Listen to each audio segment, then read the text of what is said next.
started when I was 14. That's when I figured it all out. Wow. You're 10 whole years ahead of me. Yeah, but I have a short attention span. I'm thinking about quitting. I want to do something else. You know what my first job in the workforce was? I had to put on a cookie costume and hand out flyers on Capitol Hill for a restaurant called the Cookie Bag. The Cookie Bag? In the middle of August. And what kind of cookie were you dressed as? Huh? Was it a chocolate chip? Just a poor, hot, angry-ass chocolate chip cookie.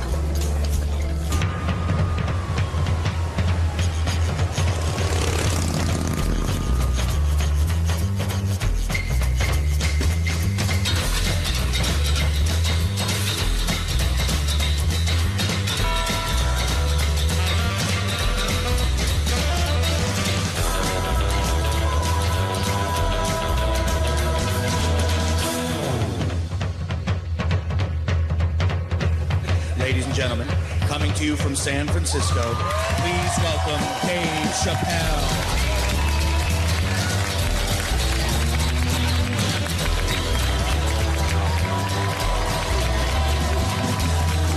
Thank you. Thank you all. Thank you.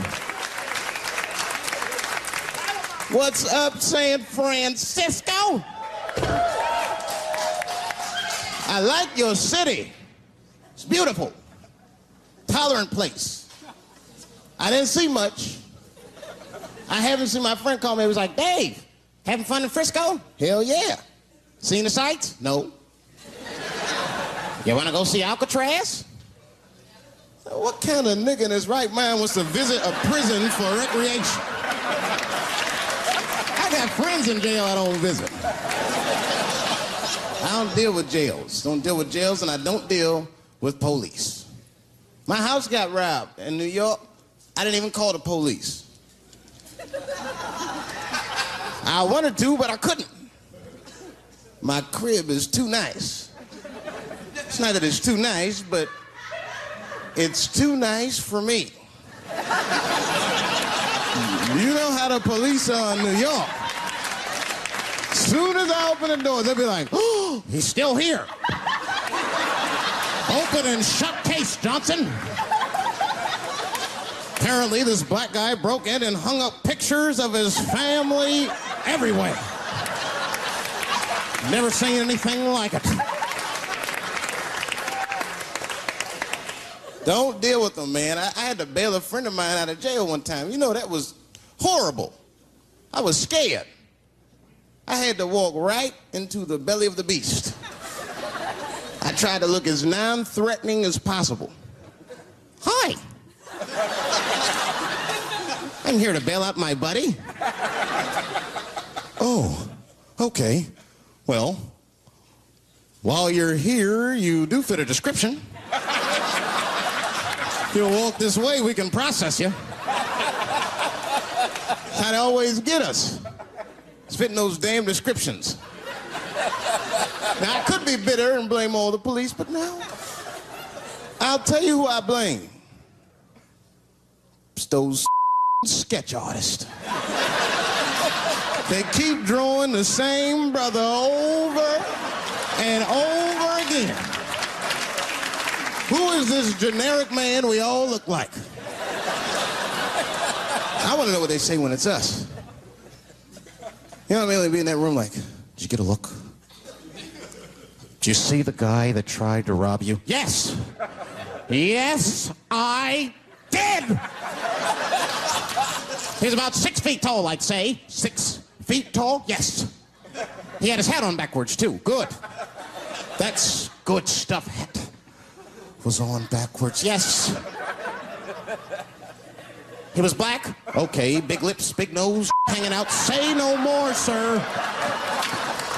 I'll draw him from memory. You know, let me get my stencil. I think we can trace this guy and save some time. They get on the radio, calling all cars. Be on the lookout for a black male between 4'7" and 6'8". Between 120 and 380 pounds. He's wearing Nikes. Get this man! Criminals are insane. I don't even know why people do crime. They want to catch you, they're going to catch you. They can. They got forensics. You ever seen forensics? Those guys find clues nobody else thinks about looking for. I mean it. You leave a pubic hair anywhere near a crime scene, they're going to find that. What the hell is this? Back up!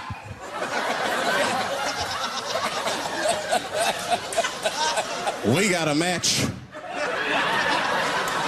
Then they look at the pubic and tell all kinds of information. Looks like there was a struggle. Time of death 307. It's amazing. I saw him get a dude one time on court TV. It was embarrassing. It was a sexual assault case. I knew the defendant was lying. I could feel it. He defended himself too hard.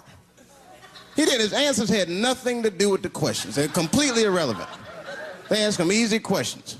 Were you anywhere near the crime scene on the night of the incident? Mother, I told you I work at Burger King. He was like,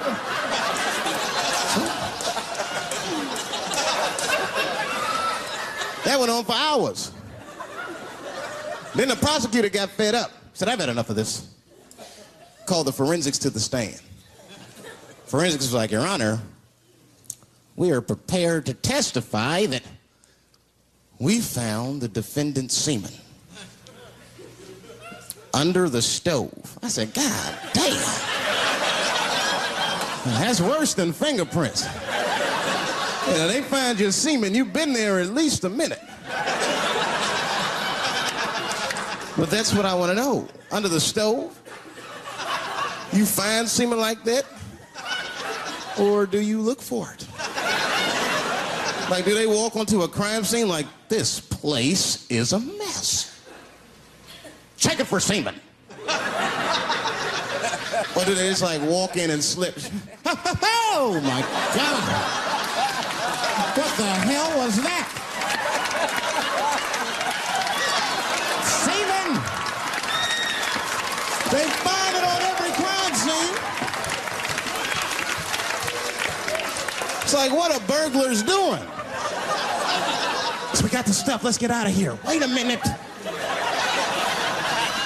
I want to leave my calling card.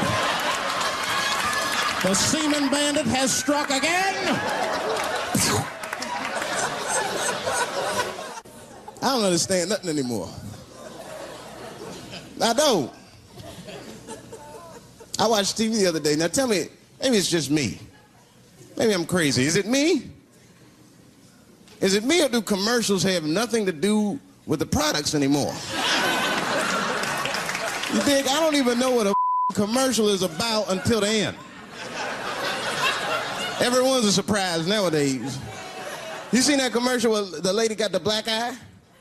This lady come on TV with a black eye, she's crying. She's like, I smoke crack. And my husband beats me. And then a voice came on and said, got milk? I said, what the? That has nothing to do with milk. I'm not saying I'm a commercial expert, but I'll make a better milk commercial than that. Just make it nice and simple. I just do a close-up of a titty and put milk right underneath. If that doesn't sell milk, nothing will, boy. I'll tell you that right now.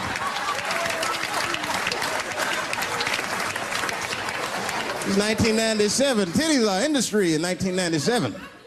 They are. I know they are. I'm a customer. I went to a titty bar last week at 3 o'clock in the afternoon. Now that's bad. That is bad. Because it wasn't like I was out. Said, let me swing by the titty bar. No. No, I left my house specifically to see some tits. Can't judge me, there's breast in there. It's just what men do. If a guy runs up to you on the street, it's like, hey, hey, don't go in that building. There are naked girls showing their breast. Be like a white dude in a horror movie. I better investigate.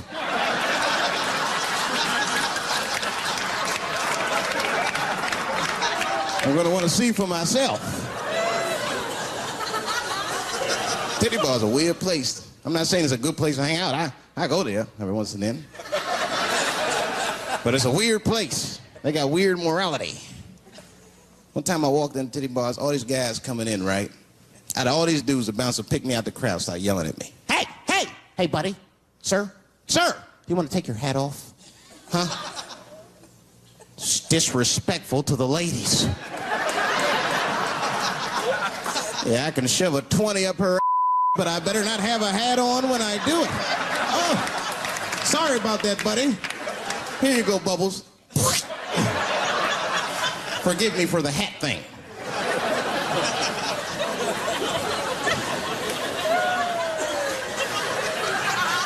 You know why those bars are so popular now? Is because men don't know how to deal with women in reality.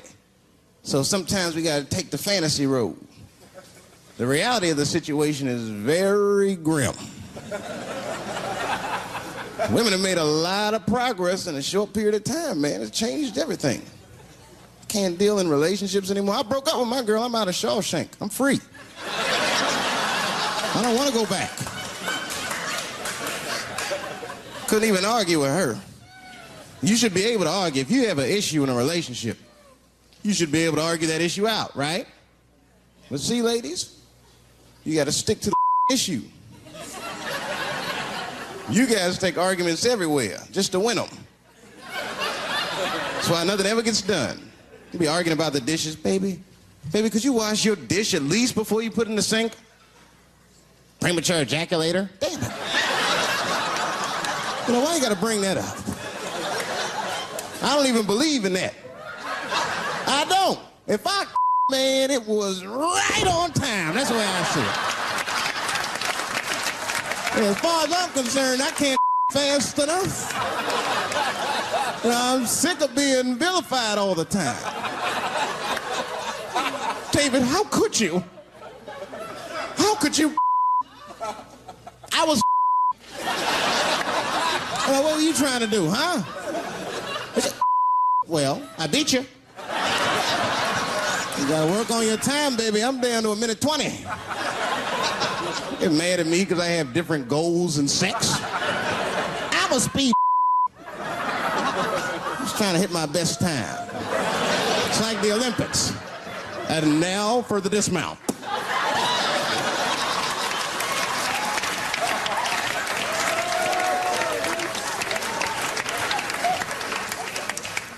It wasn't all bad. It's never all bad. You won't stay if it's all bad. Well, that's not true, but I wouldn't. We had fun. We used to watch porn together. That's how cool she was. It seems nasty, but it was fun. We learned about each other. She learned about me. One time we was watching porn. I'll never forget this time. The first scene in this movie was hardcore. 2 guys, 1 girl going at it. I fast-forwarded right through that. It was too much for my senses.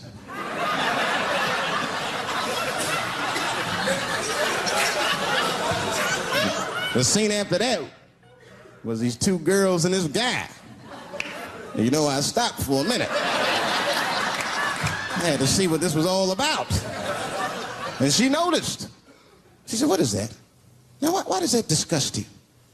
2 men and 1 woman. The men aren't touching each other, but the women are. The 2 women, those men touch each other. The 2 men don't touch each other. Why is that nasty to men? And I'll tell you why. Hey, ladies, you can call me crazy, but I think every straight man has a rule. That would be the 1 penis per fantasy rule. My is the star of my fantasy.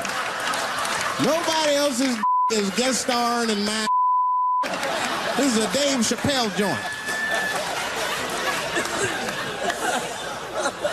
You gotta look at the whole picture, man. And you get 2 girls and a guy in a room together. That's something else. That's holding and hugging, friendship and helping, teamwork at its very, very best, my friends.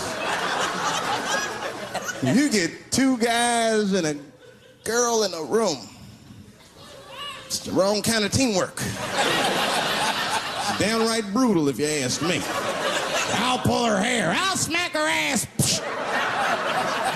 The poor woman looked like a chicken on a rotisserie and help me! What have I got myself into?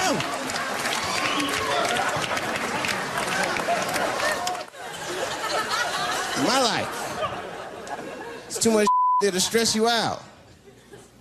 This whole world is just drug-infested, hate-infested, drug-infested world. Hate drugs. I heard the worst drug story. You know what my friend told me? You know what he's dealing with? His landlord is hooked on crack. That's terrible. That's pressure. If your landlord's hooked on crack, that means you've got to have the rent. You come around all the time. I got the rent. It's not even due yet. It's the 10th. Come on, I need it. Let me just get $20 of it now, and then just give me the rest of the month. Every couple hours. Hey, look, I'm going to need some more of the rent. This building's falling apart. Things came up. Comes home early from a party. Landlord's in the crib going through his What are you doing in my house? Ah! Where's the sink? I came to fix it. It's in the kitchen. I thought it was in the drawer. I'll fix it tomorrow when I come for the rent.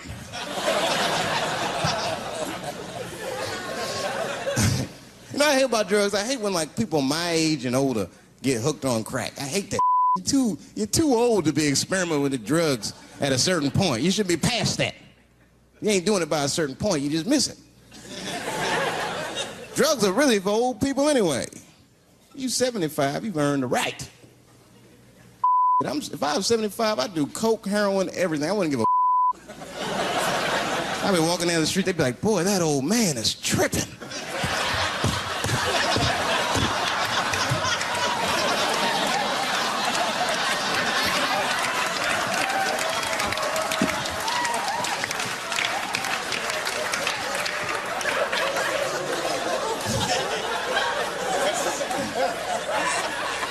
Can't do everything.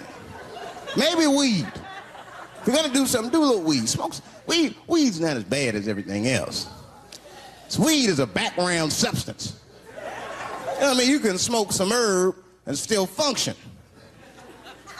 And you ain't crisp, but you'll function. Nothing higher than weed, though. I made that mistake one time. I was at a party, some guy gave me some he's like, here, man, take this. Mushrooms. I took it, I forgot all about it, you know. Then a couple days later, I found that in my pocket. I'm thinking, why not? Because I'm thinking it's like weed, some background. I planned my whole day out like it was weed. I'll chew this up, then I'll go to the barber shop, get my hair cut, and then I'll see a movie.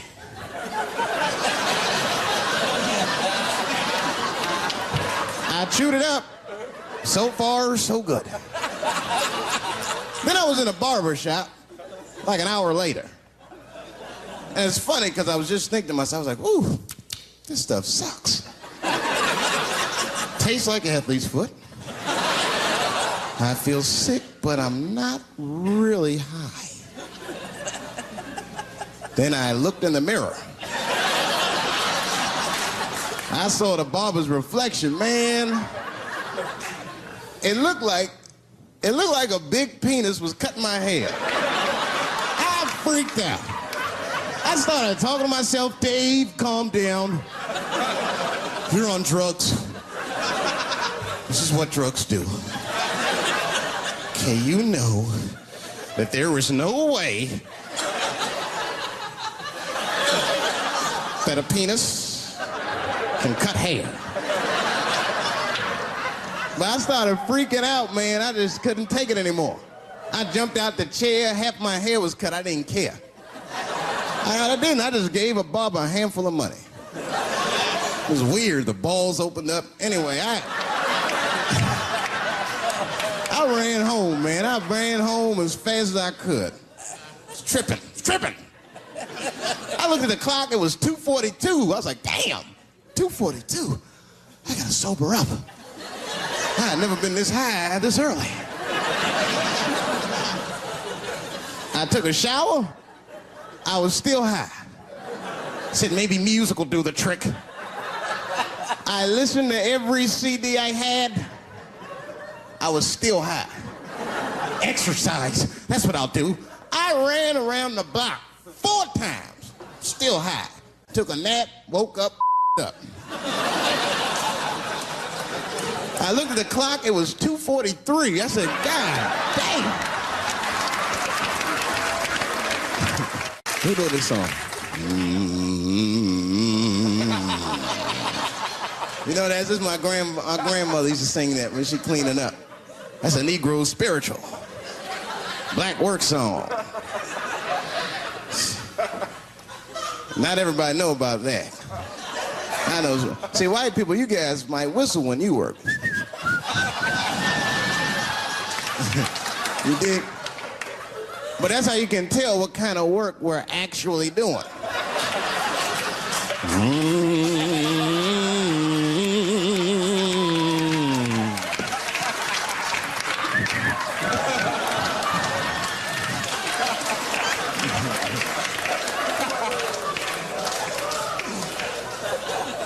I study that kind of I do. Anything that has to do with race. I read a little here, see a little there. And I travel. That's always good.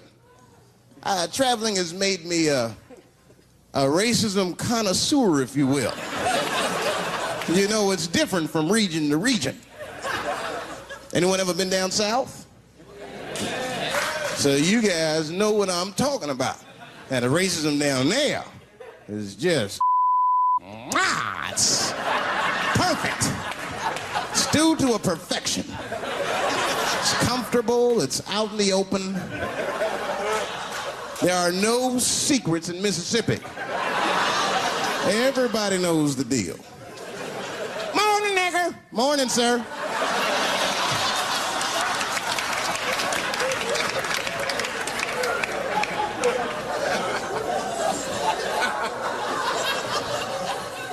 Not up here. You hit the big cities, man. It's different. It's always a secret. And we should do like them. We should keep our shit out in the open, then a little. I mean, with limits.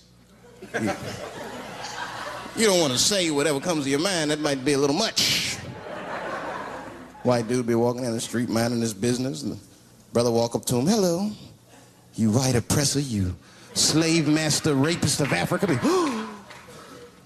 Why, hello, my thick lip spear chucking friend. Touche, hunky. So, Whitey, what did you do today, huh? Oppress a new land and make the people there Christians against their will?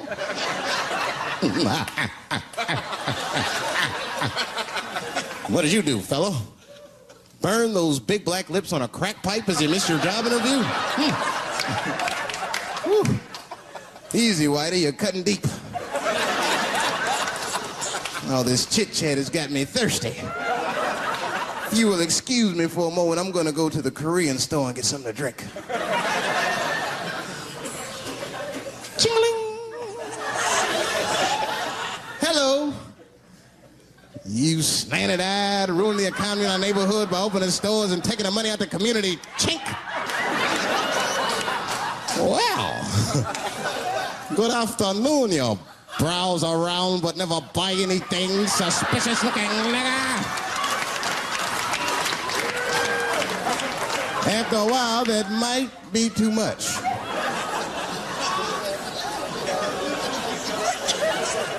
But you can't help it. If you're an American, you're a racist. We brought up from the beginning to think in generalizations. We never look at the individual. We rarely look at the individual. I'm a racist. I know I'm a racist. You know how I know?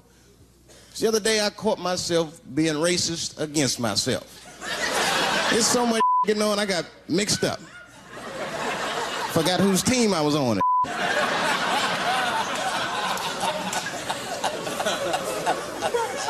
One time I was reading the paper, man, this story came on about this guy was suing a department store because they wouldn't let him play Santa Claus, you know, because he's black. And I was actually, like, relieved when the department store beat him. That's bad. But I wasn't ready for that. I wasn't ready for the idea of a black Santa Claus, man. That would suck. So we wouldn't get our presents till the 28th, 29th. Sorry I'm late, kids. Santa got caught up with some in Vegas. I had to sell some toys to get back. Shit. Where them cookies at?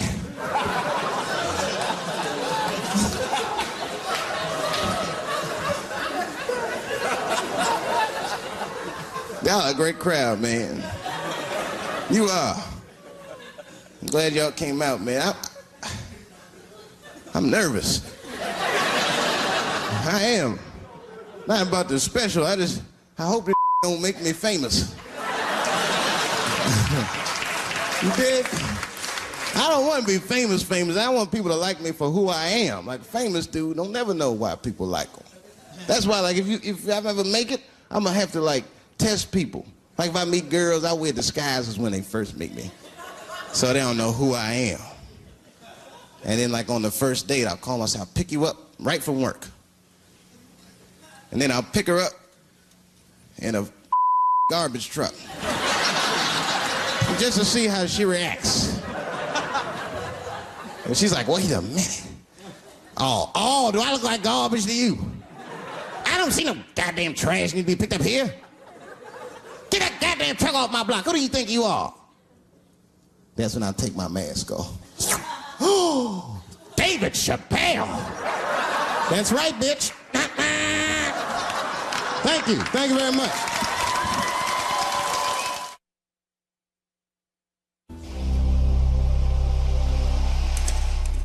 Dave Chappelle. That's right, bitch. Doing what he does best. Your landlord's hooked on crack. That means you gotta have the rent. I got the rent. Not even due yet. It's the 10th. Come on, I need it. Dave Chappelle. Coming up next, part of Stand Up Month on Comedy Central. In a stand-up special, John Leguizamo gets in touch with his feminist side. Why herpes? Why not himpies? The network television premiere of John Leguizamo's Sexaholics, A Love Story. Next Sunday at 10, part of Stand Up Month on Comedy Central. But you know what I like about San Fran, and the reason I picked this city to do my special is because of all the major cities in America, somehow people get along here better than anywhere else I've seen in the country. That's right. That's right.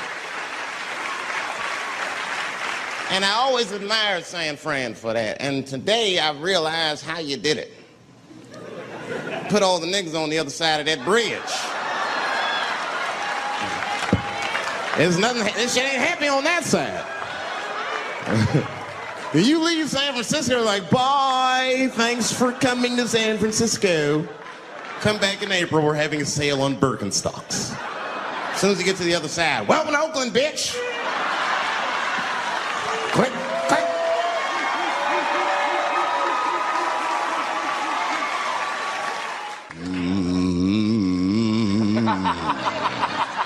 You know, that's just my grandmother used to sing that when she cleaning up. That's a Negro spiritual. Black work song. Not everybody know about that. I know. See, white people, you guys might whistle when you work.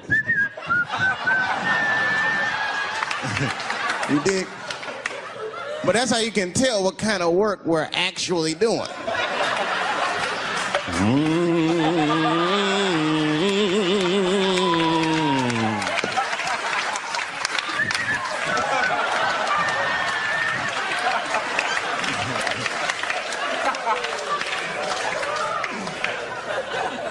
I study that kind of shit. I do. Anything that has to do with race. I read a little here, see a little there. And I travel. That's always good. Traveling has made me a racism connoisseur, if you will. You know, it's different from region to region. Anyone ever been down south? So you guys know what I'm talking about. Now, the racism down there is just fucking, it's perfect. It's due to a perfection. It's comfortable, it's out in the open. There are no secrets in Mississippi. Everybody knows the deal.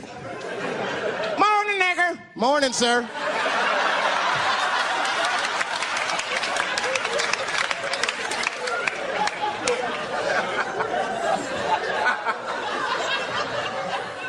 I got a lot of things to talk about tonight. First of all, I've stopped smoking weed. With black people, you didn't let me finish, motherfuckers. God damn. I'm sorry, black people, to break the news so publicly, but I can't smoke with you anymore. Every time I smoke weed with my black friends, all you talk about is your trials and tribulations. I'm sick of that shit. I got my own problems. Nigga, that's a waste of weed. I'm smoking weed to run away from my problems, not take on yours. From now on, I smoke weed exclusively with white people. Calm down, motherfuckers. You win by default. You got good weed conversation. All white people talk about when they get high is other times that they got high. I can listen to that shit all night. Dude, remember at Frank's last week? It's fucking smashed, man. And catalogs everything they drink. 2 shots of Jaeger, tequila, 4 bong hits, man, beer, cheeseburger. That shit is great. Only bad part is you cannot pass out around white people. Every time white dudes pass out around each other, they always do some borderline gay shit when the guy's asleep.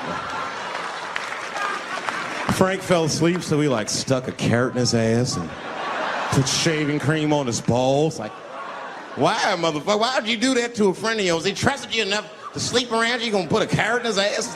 Is that nice? I tell you right now, if I put a carrot in a black dude's ass, a nigga will kill you when he wakes up for some shit like that. That is an automatic death sentence on the street. It's a rap for you. I'm gonna kill that motherfucker. I thought y'all was friends, baby. What happened? I fell asleep at his house, right? We was drinking, and I fell asleep at his house, and while I was sleeping, right? I'm just gonna kill that motherfucker, all right? That's all you need to know. And fuck carrots. Not up here. You hit the big cities, man. It's different. It's always a secret. And we should do like them. We should keep our shit out in the open, then a little. I mean, with limits. You don't want to say whatever comes to your mind. That might be a little much. White dude be walking down the street minding his business, and the brother walk up to him, hello.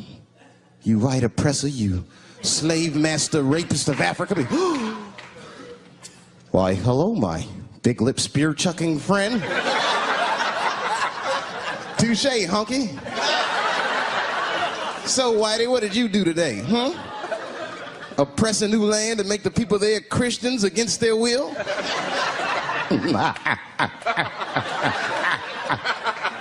What did you do, fella? Burn those big black lips on a crack pipe as you miss your job interview?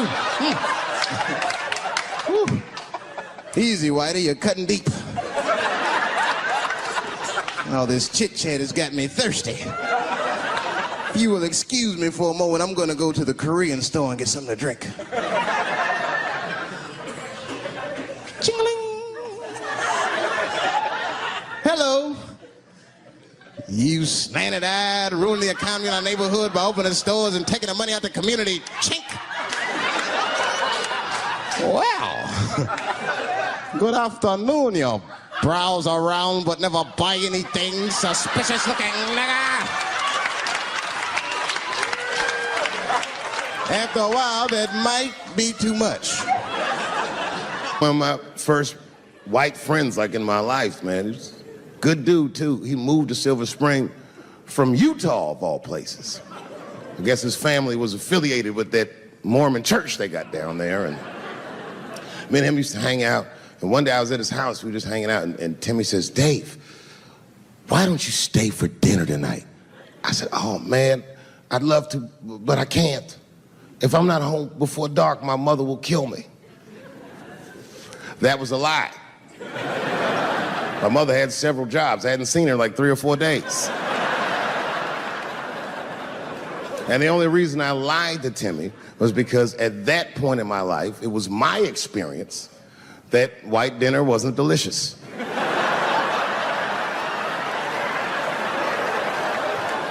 I'd rather go home and fry some bologna or some shit like that.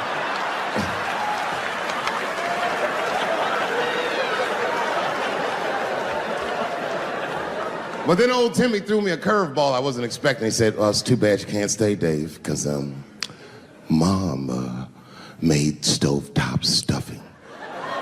I said, what the fuck, stovetop? Well, hold on, nigga. Let me make some phone calls real quick. I had seen that commercial so many times, I had dreamt of getting my hands on some of that stovetop stuffing.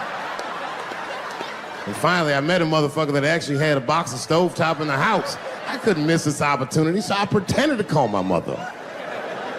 And then I came back and I said, Timmy, you're not gonna believe this great news. Mom said I can stay. And he said, fantastic. He said, why don't you come with me and we'll help set the table and then we can say the blessing. I had no interest in setting this motherfucker's table or saying these crazy ass Mormon prayers. I just wanted that goddamn stuffing. So I told Timmy, I said, you know what, I'd love to help, but let me go wash my hands first. My plan was simple. Wash my hands slowly, and by the time I'm done, the table will be set, the blessing will be said, and all that there will be left to do is eat. Went to the bathroom. I washed my hands very slowly. I must have been in there for about 10 minutes. And suddenly, one of his mothers came to the door.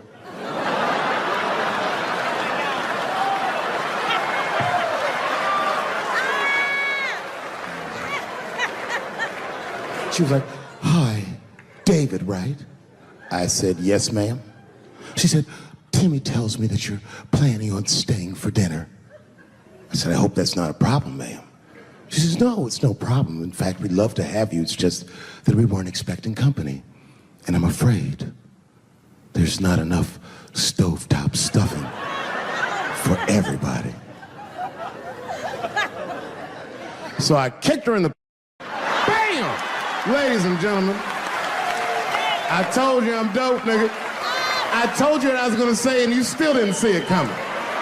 And that's why I make the big bucks. People only see the surface.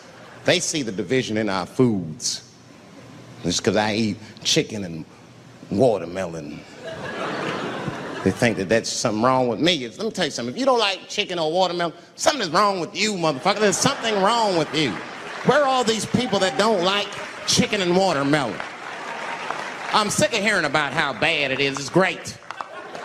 I'm waiting for chicken to approach me to do a commercial, nigga. I'll do it for free, chicken. It's the least I can do.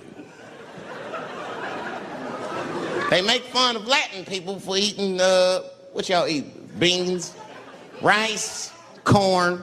Listen, that's not a reason to hate a motherfucker, all right? It's funny, but it's not a reason to hate. The only reason these things are even an issue is because nobody knows what white people eat. You've been very good at keeping that shit a secret amongst yourselves. I study white people. You don't know that. I'm writing a paper on you. Not even for school, nigga, just to do it, just to get, I'm just doing this independent research. I'm spending my money, that's why I'm working so hard. I follow you around grocery stores. They freak out. I just try to peek in the cart. They always say, get away from my cart, nigga. What are you looking at? Chicken and giblets are over there. You must be lost. These are vegetables.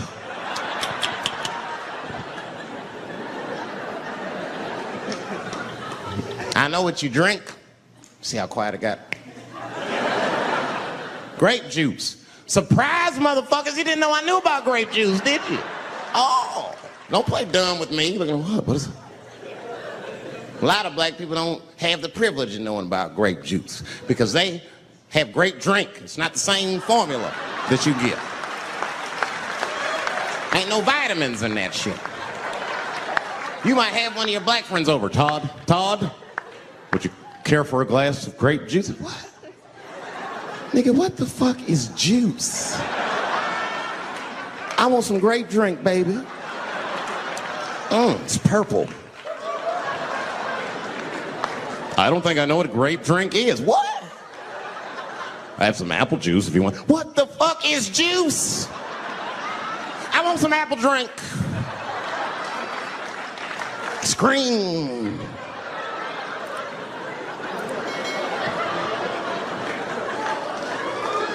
Remember that commercial for Sunny Delight when all the kids run in from outside playing and they all run to the fridge? All right, I got some purple stuff, some Sunny D. As soon as you say Sunny, it's been said in the press that I was invited to speak to the transgender employees at Netflix, and I refuse. That is not true. If they had invited me, I would have accepted it, although I am confused about what we are speaking about. I said what I said, and boy, I heard what you said. My God, how could I not? You said you want a safe working environment at Netflix. Well, it seems like I'm the only one that can't go to the office anymore.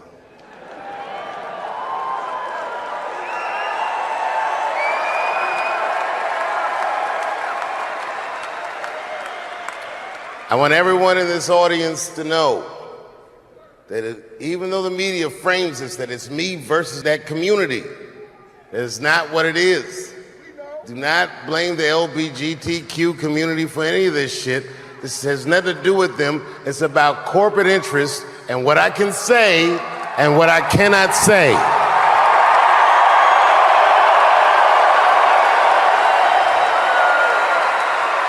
For the record, and I need you to know this, everyone I know from that community has been nothing but loving and supporting. So I don't know what all this nonsense is about. In summer 2020, when the whole world shut down, I was outside doing shows. My neighbor had a cornfield, and he let me throw shows there, and people came from all over the country. Some people came from around the world to see those shows. The best comedians on earth came to my home and broke bread with me. And we lived our lives. We found a way to keep moving forward. I made a whole documentary about it. The first night of those shows was a piece that some of you might have seen. It was called 846, and it dealt with the death, the murder of George Floyd.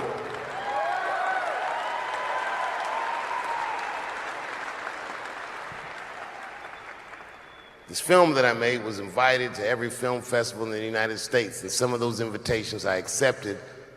And when this controversy came out about the closer, they began disinviting me from these film festivals. And now, today, not a film company, not a movie studio, not a film festival, nobody will touch this film. Thank God for Ted Sarandos at Netflix. He's the only one that didn't cancel me yet.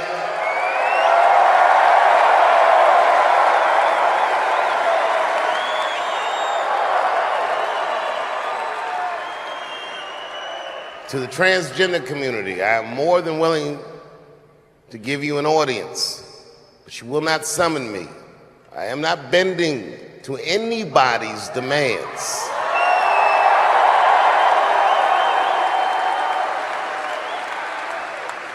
And if you want to meet with me, I'd be more than willing to, but I have some conditions.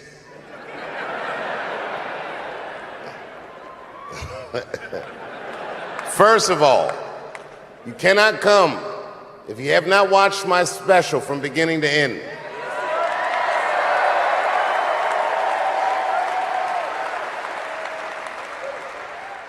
You must come to a place of my choosing and a time of my choosing. And thirdly, you must admit that Hannah Gadsby is not funny.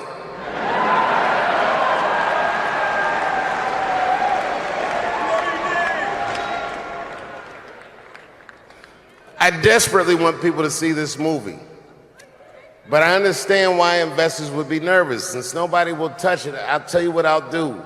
I will make it available for all of you in 10 American cities, going on sale in the next few days. You will be able to see this movie in its entirety, and you can see what they're trying to obstruct you from seeing. And you can judge for yourself, but you cannot have this conversation and exclude my voice from it. that is only fair. You have to answer the question, am I canceled or not? Then let's go. Thank you very much and good night.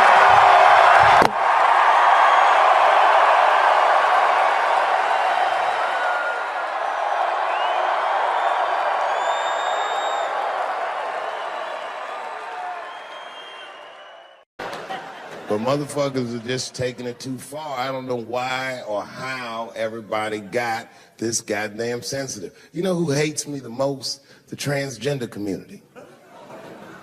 Oh yeah, these motherfuckers. I mean, I didn't realize how bad it was. These motherfuckers are really mad about that last Netflix special.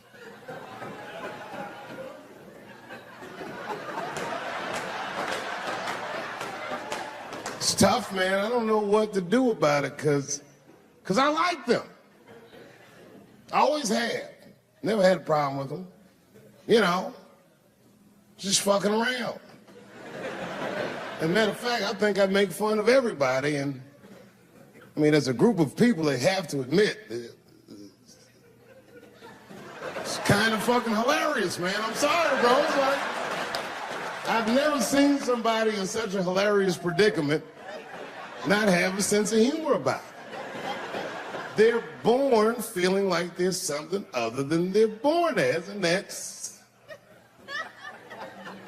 kind of funny, you know? I mean, it's funny if it's not happening to you. It's like that white black bitch that's in the news all the time. Rachel Dolezal. She always says that. She's a white woman, but then she dressed up like a nigga and shot her way up to the very top of blackness. And I always wanted to meet her just so I could understand. I just wanted to like have dinner with her so I could just look in her eyes and call her a nigger to her face. The fuck is that bitch talking about? I identify black. That is trans talk, ladies. Stop biting. Stop biting. There's a big difference between her and a trans. The difference between her and a trans is I believe transgenders. I don't understand them either, but I know they mean what they say. Them niggas cut their dicks off. That's all the proof I need. I've never seen somebody just throw their dick away. Don't need it.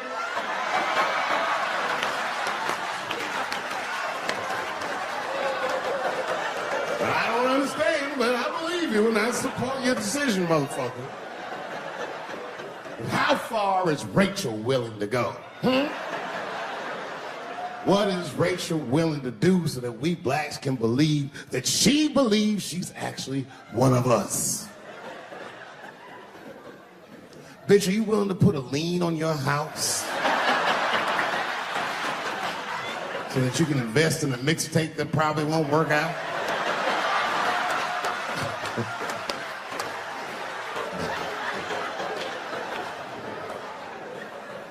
She didn't even change her name. Didn't even change her name. Her name is Rachel. I can't believe in that name. If you want my support, you're gonna have to change your name to the blackest shit I've ever heard. But you're gonna have to change your name to Draymond Green. I don't know a blacker name than that. This shit is black on paper. If you type Draymond Green in the Airbnb, that shit will log off automatic.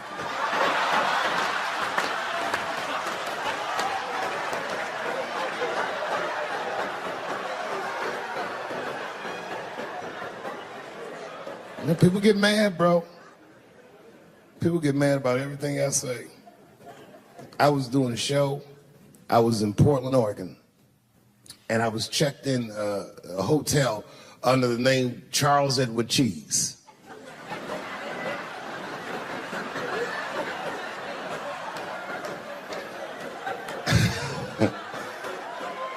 I came back to my room late at night,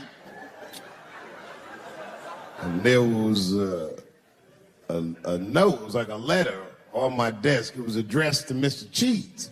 So obviously, I'm going to assume that whoever wrote this letter must be an intimate friend of mine. This is not some kind of name that a person would just guess. But then I open the letter, and it turns out I don't know this person at all. It's a fan letter. You know, I'm not even used to the idea that I have fans, but I'm grateful for it. And even though I'm grateful for fans, I don't read those letters. Be nice if I did, but realistically, it's like, what am I, Santa Claus, nigga? I don't have time for this. Got shit I want to do. I'm trying to chill. Read all these dreams and wishes from strangers, but I read it. I'd already opened it. So I just read the whole letter. And you know what, man? Whoever wrote this letter truly loves me. I mean, they were really fucking nice in the letter. And then they described to me what it was like to come to the show, how excited they were, how much fun they were having. And then they said that when I got to my jokes about transgenders, that they were, quote, devastated. Because it turns out that whoever wrote the letter was transgender. Now, I'm going to be real for a second. As a policy, you got to understand, I never feel bad about anything I say up here.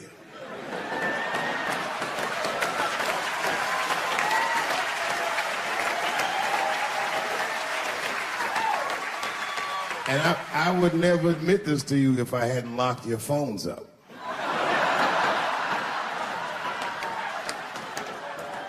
But it was the weirdest thing. Like, when I read this letter, this shit made me feel bad. I didn't feel bad about what I said, you understand?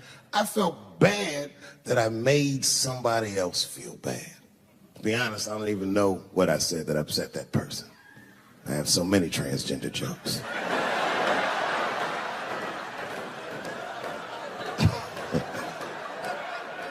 But I feel like it was probably this joke I'm about to tell you right now.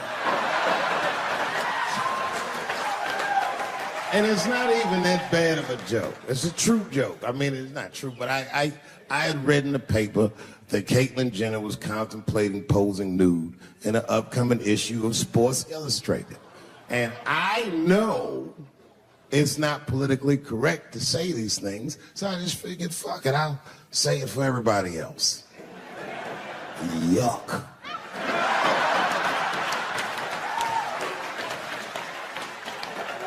You know, sometimes I just want to read some stats. I don't know why you're going to cram some man pussy in the middle of the sports page like this. I just didn't think that was the place for it. But I wasn't saying anything like Caitlyn Jenner's a bad person. I'm not mad at her for doing it. Not even mad at Sports Illustrated. If I'm mad at somebody, I'm probably just mad at myself. You understand?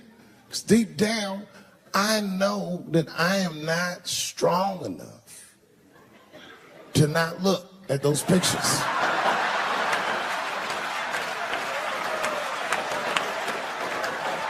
And I don't think I'm ready to see what she's trying to show me. So Caitlyn, goddamn, if you go through with this thing, bitch, you better go hard or go home. I want you to go all the way.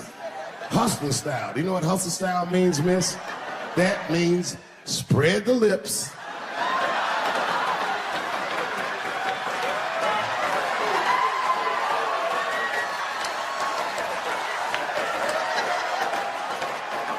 I hope she spreads her lips and there's an itty bitty dick inside. Ah! The show is behind the curtains.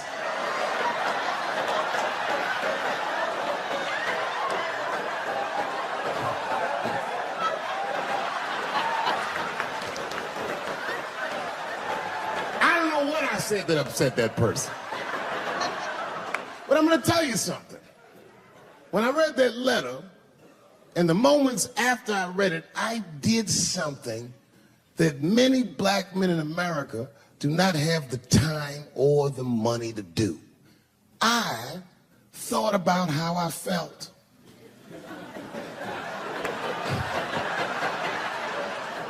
I asked myself a very basic question that I don't think I ever directly contemplated. I said, man, Dave, if you're writing all these jokes, do you have a problem with transgender people? And the answer is absolutely not. The fuck do you guys think I am? I don't understand all the choices that people make. But I do understand that life is hard and that those types of choices do not disqualify you from a life with dignity and happiness and safety in it.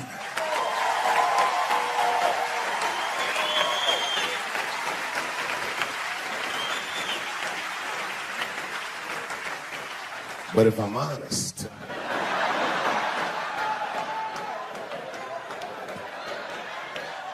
my problem has never been with transgender people.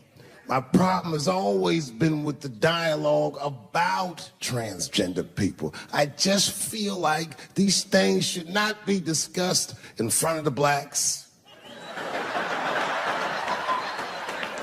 It's fucking insulting, all this talk about how these people feel inside. Since when has America given a fuck how any of us feel inside?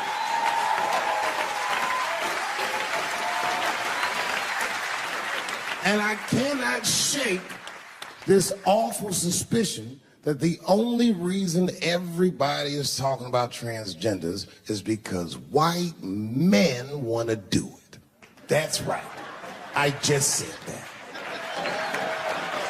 If it was just women that felt that way, or black dudes and Mexican dudes being like, hey, y'all, we feel like girls inside, they'd be like, shut up, nigger. No one asked you how you felt. Come on, everybody, we have strawberries to pick. It reeks of white privilege. You never asked yourself why it was easier for Bruce Jenner to change his gender than it was for Cassius Clay to change his fucking name?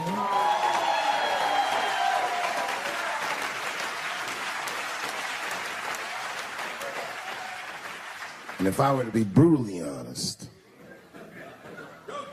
the only reason I ever been mad at the transgender community is because I was at a club in LA and danced with one of these niggas for 6 songs straight. I had no idea. And then the lights came up and I saw them knuckles. I said, oh no! And everybody was laughing at me. Ah, world star. I said, why didn't you say anything? Then I heard that sultry voice. I didn't say anything, Dave Chappelle, because I was having a wonderful time. And I wasn't sure how you'd feel about it. I said, you knew how I'd feel. And she said, I'm going home. I don't want any trouble from you. I said, home? It's only 2 songs left. I mean, we might as well finish the night.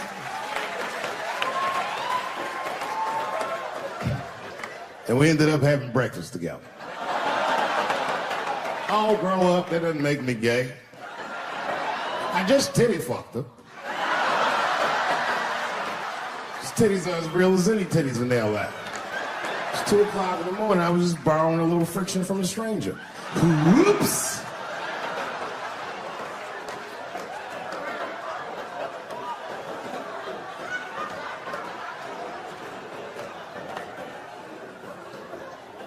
It's the madness of youth. It's types of mistakes that a man makes when he's young. I wouldn't even know that it's necessarily a mistake. It was a wild night out. But I don't do it like that anymore. I'm old. I'm 44 now. All right.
all these movements, not to get deep, all these movements probably started, not even the 60s. All this shit started in 1945. That's when America just fucking lost its mind. It was after that Second World War. Think about it.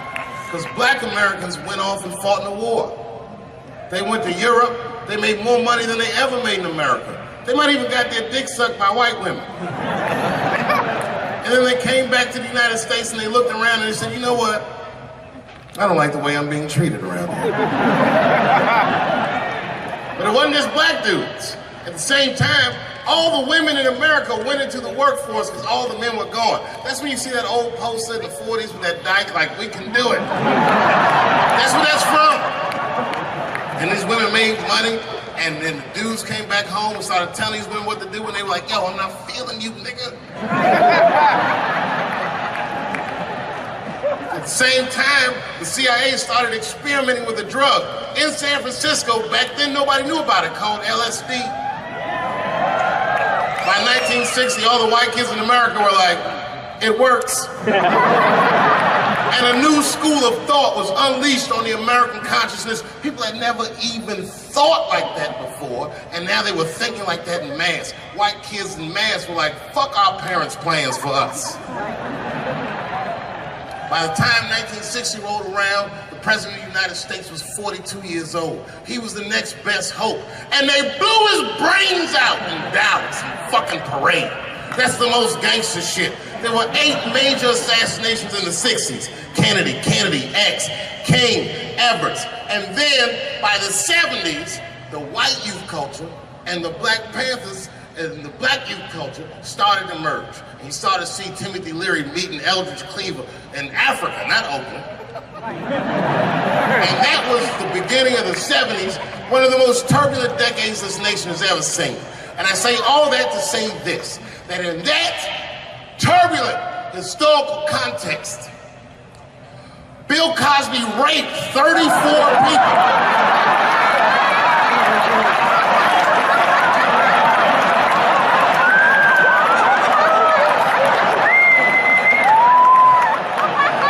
That is a lot of raping. Oh, I didn't want to believe it. Every time I turned on the TV, I saw another old woman describing one of these antique rapes. These rapes were old school. They'd be like, and then Bill Cosby pulled my bloomers down. Bloomers? I saw him peering through me through a large cloud of vagina hair. Vagina hair? I've seen that in years.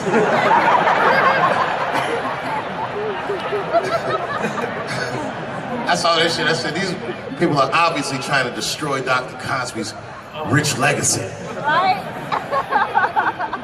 34 allegations later, I was still like, man, they probably only raped 13 or 14 of those people. Do all that raping. It's like 50 fucking rapes. And don't forget, each one of these rapes have 8 hours of sleep in them. It's like 1,000 hours of rape. Packed into an otherwise busy schedule. Short corporate rapes, that's what I support.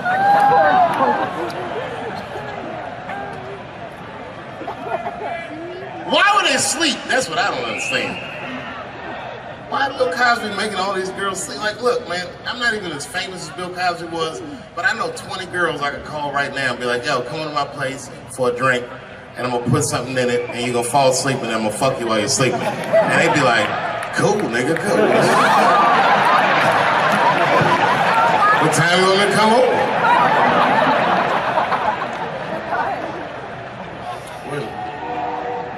Is that a train here, that train? Trains do something to black people. Didn't you feel like running for that train? I've never been in a situation where I needed something about being black, nigga. You just, when you hear a train, we'll say like, I've gotta go.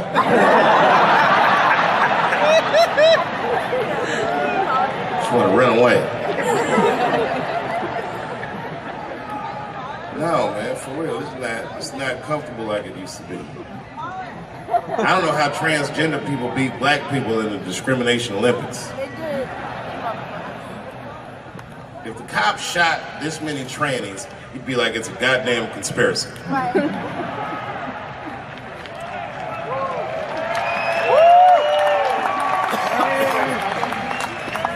The niggas gonna start wearing high heels just to feel safe.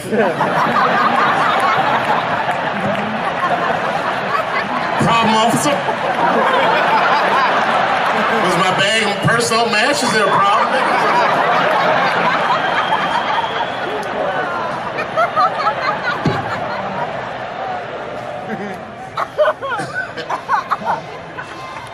There's too many, man. It's too many. There was one good one in California where the lady got beat up in traffic. You see that shit on YouTube? Yeah. And they beat the shit out of her. You watch the tape, you be like, well, what did she do? Turns out she didn't even do anything.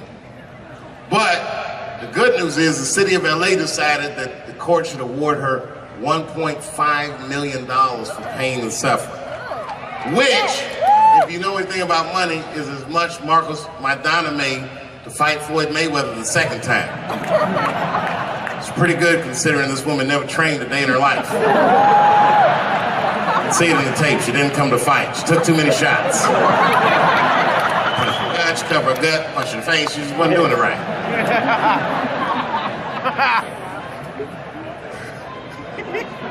What?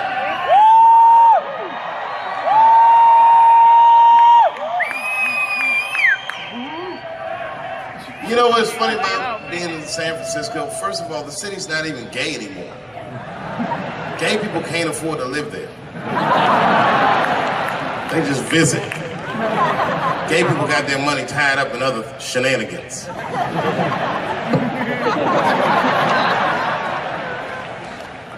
Where you from, bro?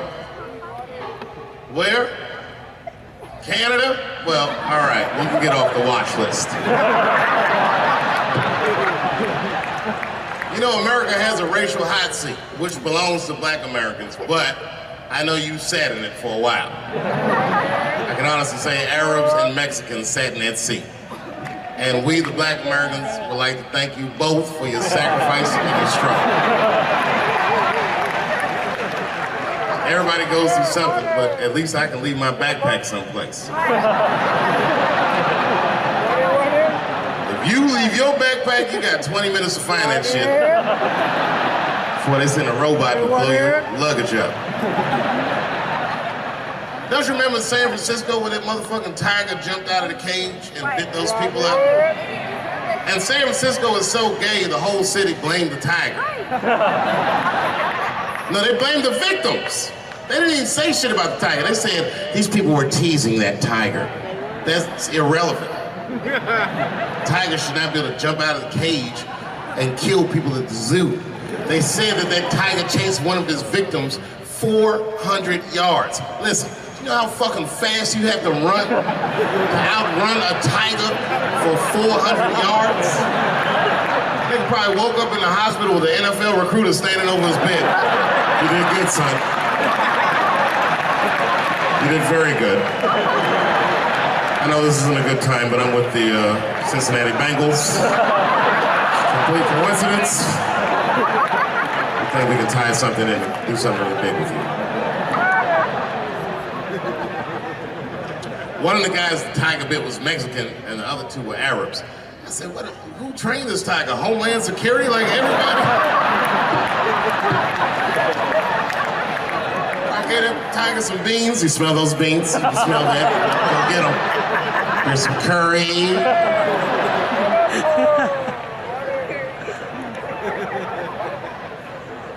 I see a lot of Indians in San Francisco. I always wanted to be in a Bollywood movie. Because Bollywood movies are deep, but at the end of the movie, no matter what kind of movie it is, there's always a dance number to make you feel better when you go home. Even if it's Precious. At the end of the movie, Precious would just jump out of the coffin. I don't have AIDS.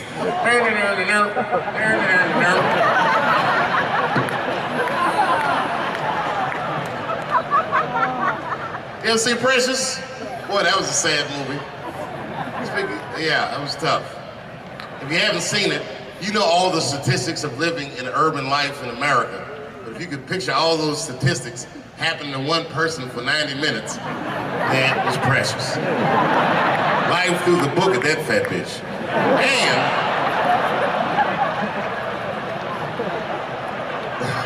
And the music haunted me. Because the music was like, you know, like, I don't know, break beats or something. If they had Eddie Vedder do the score for Precious, I'd have killed myself in the movie theater. They had some of that, like, smashing pumpkins. Precious was morbidly obese. She couldn't read good. She was a victim of incest, and the baby had Down syndrome. Still the first verse, nigga. You gotta see the movie.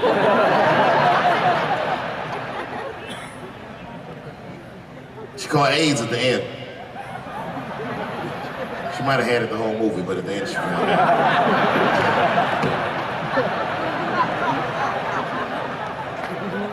That's one way to lose weight, you know. It's a fucking movie. Precious is a fictitious character. I'm sorry, everybody. It's a fucked up movie. It was a fucked up movie. I got scared when I went to see Straight Outta Compton. And Eazy-E caught AIDS at the end. That shit freaked me out. Because I didn't know you could get AIDS from firing your manager.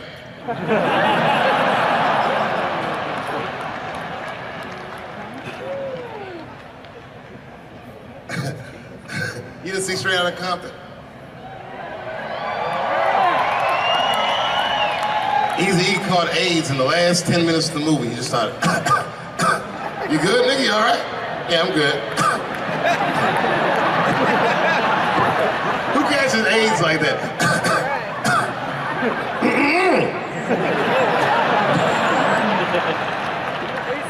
AIDS does not sound like that. It's a racking cough. And AIDS weird that a disease came out of nowhere in the 80s that doesn't kill anybody but niggas, fags, and junkies? What kind of disease hates everybody that old white people hate? I think the government hid that shit in disco balls. Only fun people get AIDS. You never see that guy? I think I'm gonna stay home and read a book. That nigga never say, I think I'm gonna just go stay home and cook for myself. You all right?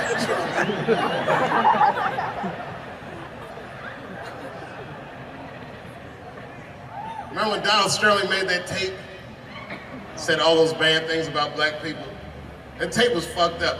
But that goes to show everybody, if you get old and white and racist in America, whatever you do, don't tell your black girlfriend about that shit, because that's who made the tape.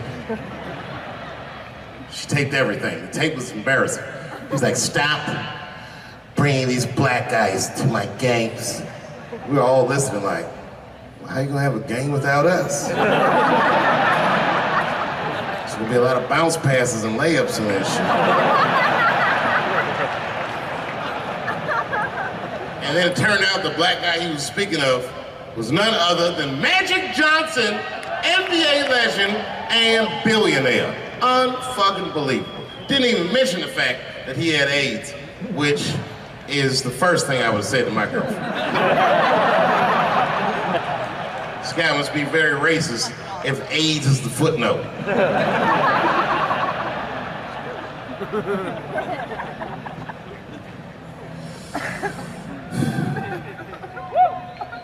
How many of y'all work for Google? Nobody?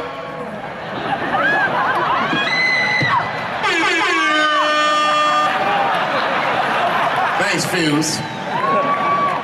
That air horn always pushes the joke through. You ever do something regular, but if you do it with the air horn, it sounds better. Like once I pulled my dick out at a New Year's Eve party. Real traumatic experience. I'd been drinking.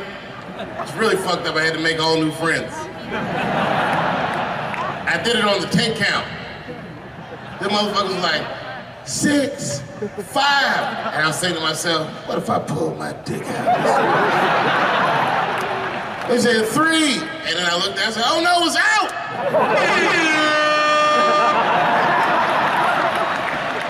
That air horn pushed me over the top. I pulled that shit out of the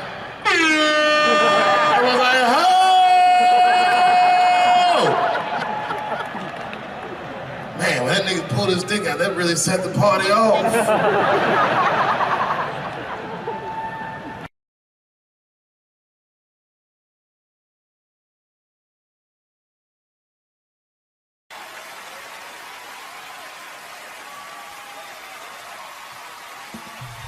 Ladies and gentlemen, Dave Chappelle.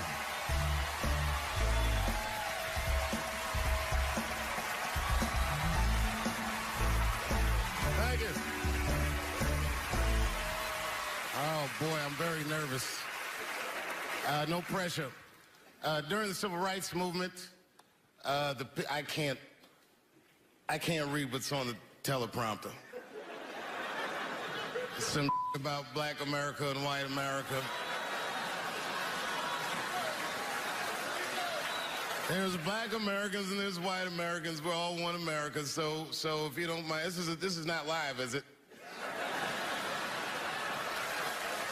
I imagine whatever I say, you could just edit it out. Let's try it a few ways. Lou, are you in the booth? I am. All right, good.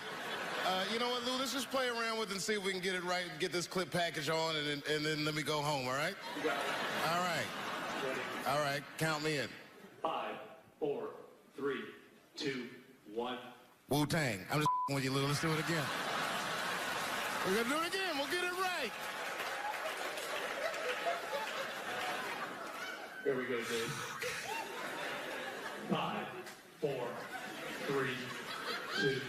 You know, when I was a comedian starting out in Washington, D.C., right here in this city, 1988, I'll never forget this. It was a comedy club owner that banned profanity from his comedy club.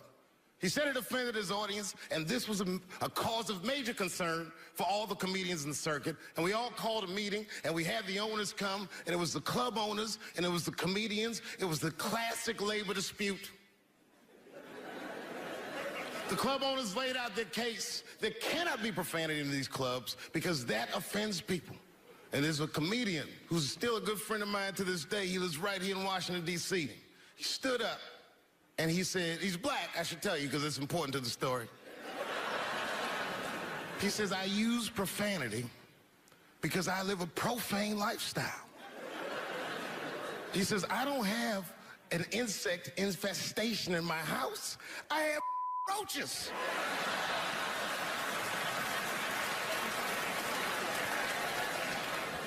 My favorite comedians are like musicians, and the audience is their instrument.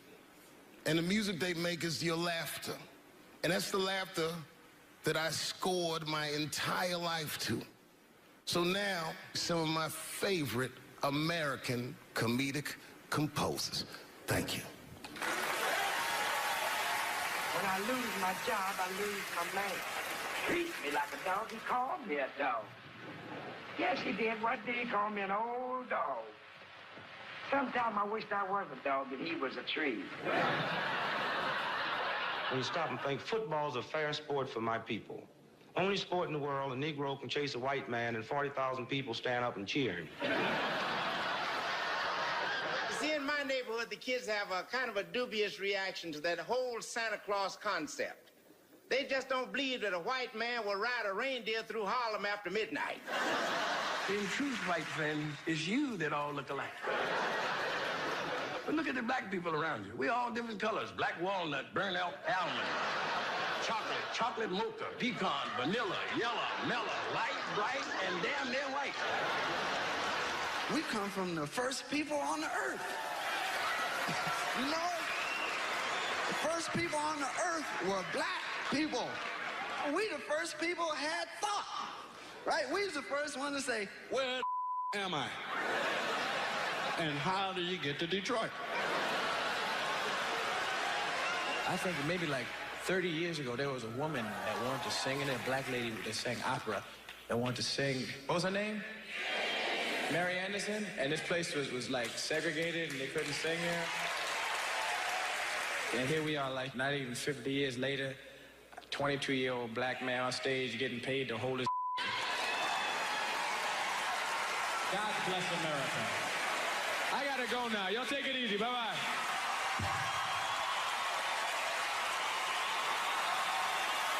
Janelle Monáe Will Smith, Common, Gladys Knight, and John Legend when we continue. Yeah, man. Well, you ladies are right. To be honest with you, your lives look terrifying to me. They do, man. I know nothing about being a woman, but I know fear. Yo, I used to live in New York when I was 17, and I couldn't even pay my bills. You know what I did to make money? I used to do shows for drug dealers that wanted to clean their money up. One time I did a real good set, and these motherfuckers called me in the back room. They gave me $25,000 in cash. It's probably 18 or 19 years old. I was scared. I thanked them profusely. I put that money in my backpack. I jumped on the subway and started heading towards Brooklyn at 1 o'clock in the morning. Never been that terrified in my life. Because I never in my life had something that somebody else would want. I thought to myself, Jesus Christ, if motherfuckers knew how much money I had in this backpack, they'd kill me for it. Then I thought, holy shit. What if I had a pussy on me all the time?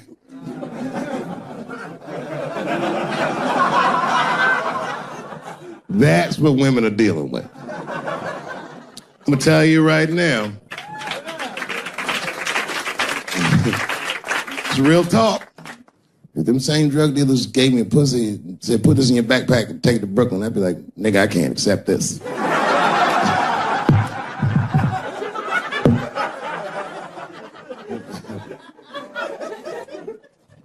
empathize, man, you know.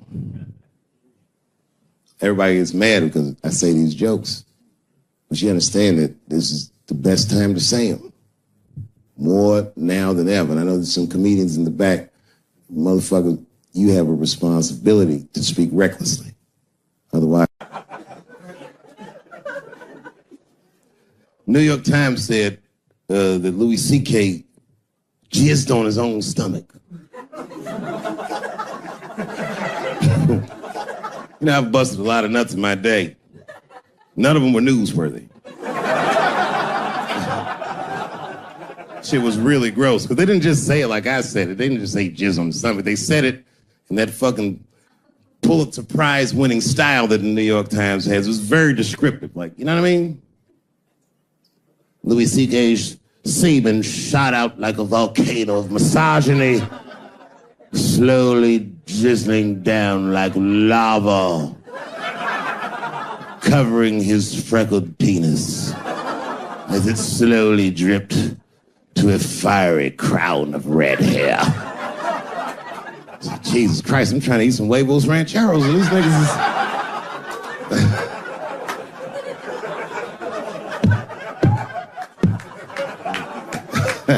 And you know, the tough part, being a comedian, knowing the motherfuckers, everybody comes up to me like, did you know? Did you know what Louis was doing? No, bitch, I did not know. The fuck you think we talk about at the comedy club? Hey, nigga, how was the weekend? Great, man. I was just jerking off in faces and coming on my own stomach, having a good time. You know how this business is. No, I didn't know. They act like we sit around like Grease. Tell me more, tell me more. Then she put up a fight. Dun, dun, dun, dun, dun, dun, dun, dun, dun, dun. Sorry, I don't know the choreography, but you get the point. You get the point. She was intense. But Louis was like the turning point. I mean, you know, all these allegations are terrible. Louis was the only... I shouldn't say this, but fuck it. His allegation was the only one that made me, like, laugh. Well, if you think about it, because all his friends is reading it, and he's jerking off, and he's surprising people. He's surprising me.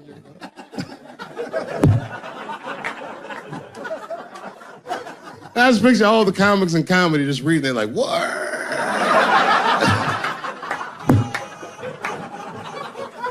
It's terrible. I know it's terrible. I'm sorry, ladies. You're right. You are right.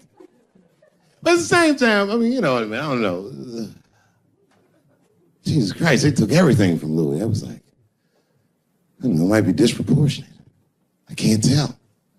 I can't tell. This is like where it's hard to be a man.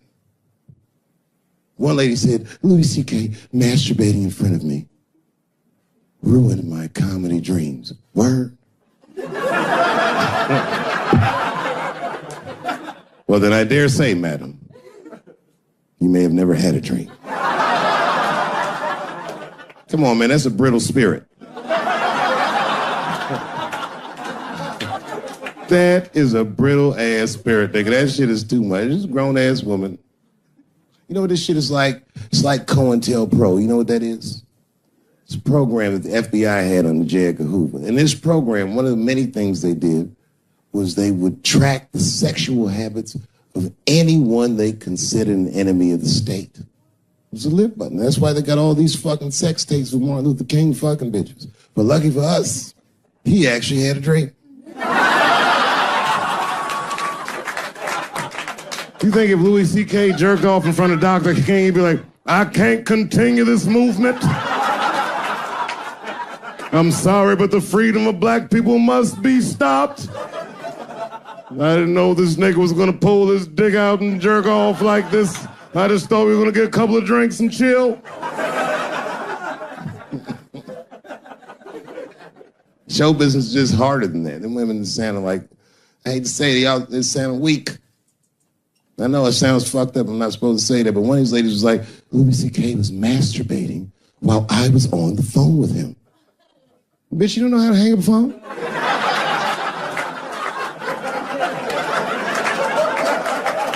How the fuck are you going to survive in show business if this is an actual obstacle to your dreams? I know Louis is wrong, ma'am. I'm just saying I'm held to a higher standard of accountability than these women are. Don't forget who I am. Don't forget what I am. I am a black dude.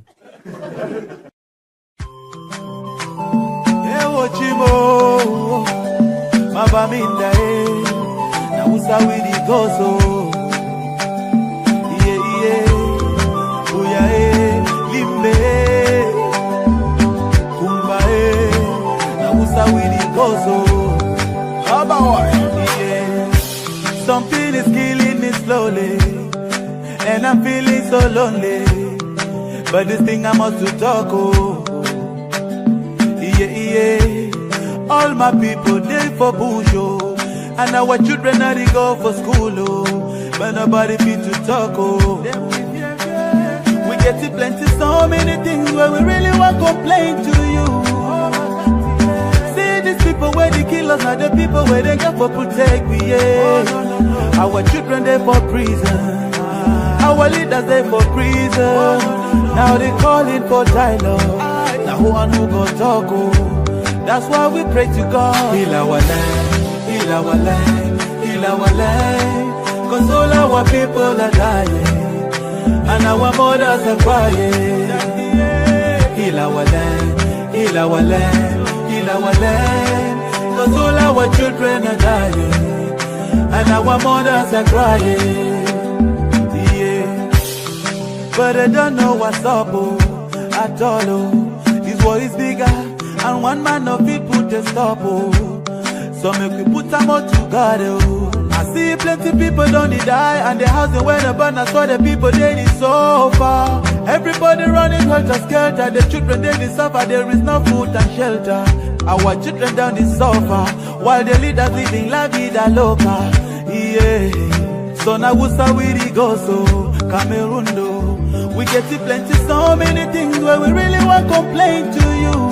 That yeah, see these people where they kill us, not the people where they get for protect me. Yeah, oh, no. Our children they for prison, our leaders they for prison. Hey. But they be calling for dialogue. Now who and who go talk, oh.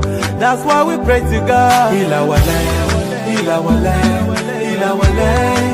Cause all our people are dying, and our mothers are crying. Heal our land, heal our land, heal our land. Cause all our children are dying, and our mothers are crying. Okay, let's take a minute of silence for our brothers and sisters who have lost their life in the struggle, and our mothers who are living in the bushes, our children suffering in the bushes with no food and no shelter. We pray that the peace return in our land so that we can live in peace, peace forever. That's That's what we cry for. We get to plenty so many things where we really want to complain to you. Say these people where they kill us, not the people where they get for protect we, yeah. Our children they for prison, our leaders they for prison, but they've been calling for dialogue. Now who and who got talk, oh. That's why we pray to God. Heal our land, heal our land, heal our land. Cause all our people are dying, and our mothers are crying. Heal our land, heal our land, heal our land. Cause all our children are dying, and our mothers are crying. Say we get to plenty so many things that we really won't complain to you, Daddy, na busa wiri gozo mabaminda buya limbe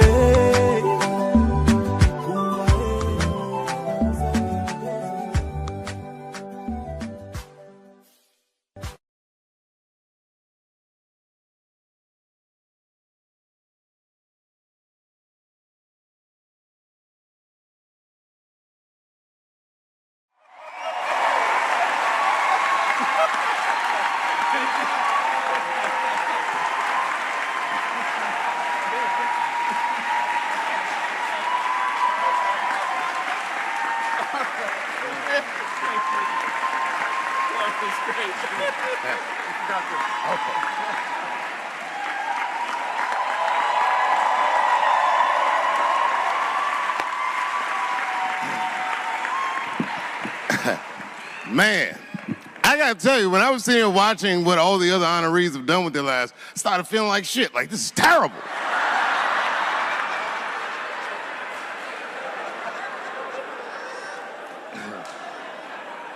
And then Bobo brought me up and started out good with that Ali picture, and then it just, whew.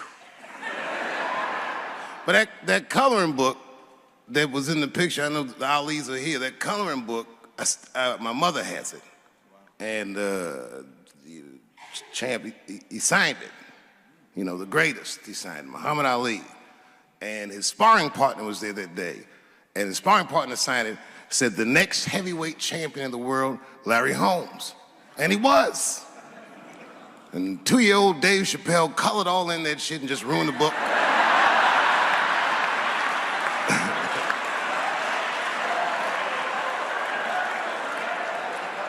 But I remember part of the book that I remember real vividly, because I asked my mother about it when I was a kid. There's a part where there's a picture of Ali throwing his Olympic gold medal into the Ohio River.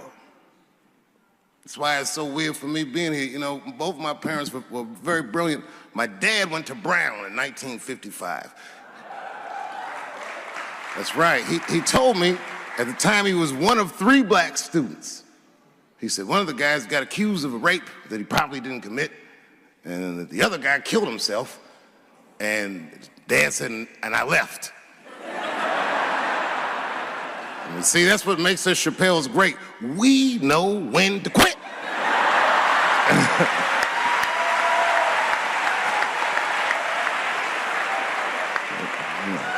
We all just live to fight another day.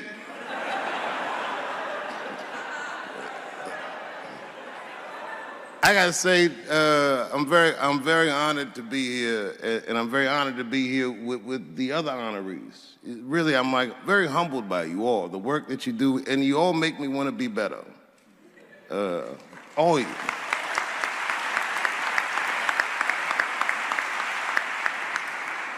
And you know, I was gonna stop doing stand-up for a while because 4 comedy specials in a year is like, that's a lot, you know. But you know, shout out to my colleagues in comedy.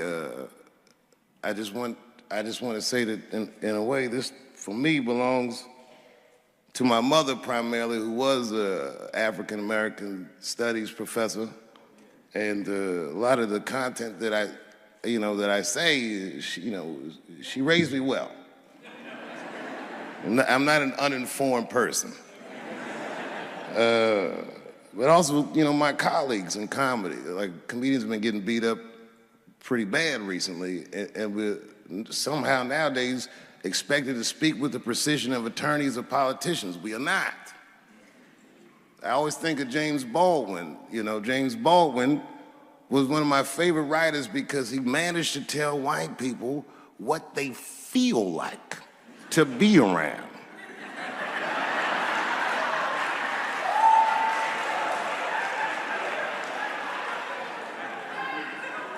So I ain't gonna hang up my gloves yet.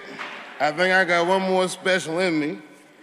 So to quote Baldwin, God gave Noah the rainbow sign. There's no more water, it's the fire next time. Thank you very much. And so if you would, please join me in welcoming Dave Chappelle home again.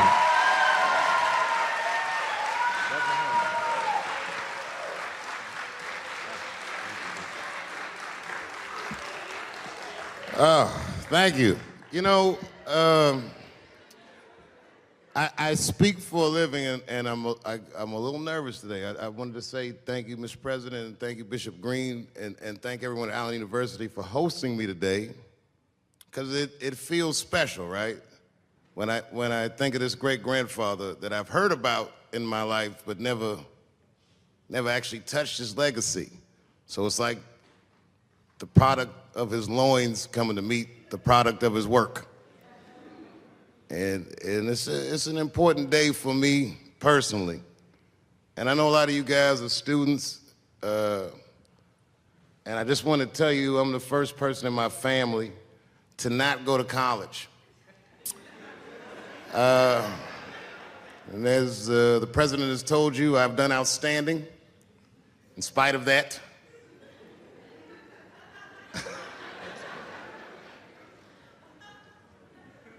But one thing I did want to say, and one thing today just made me think about, for all the things that I've done, I'm most renowned for what I didn't do.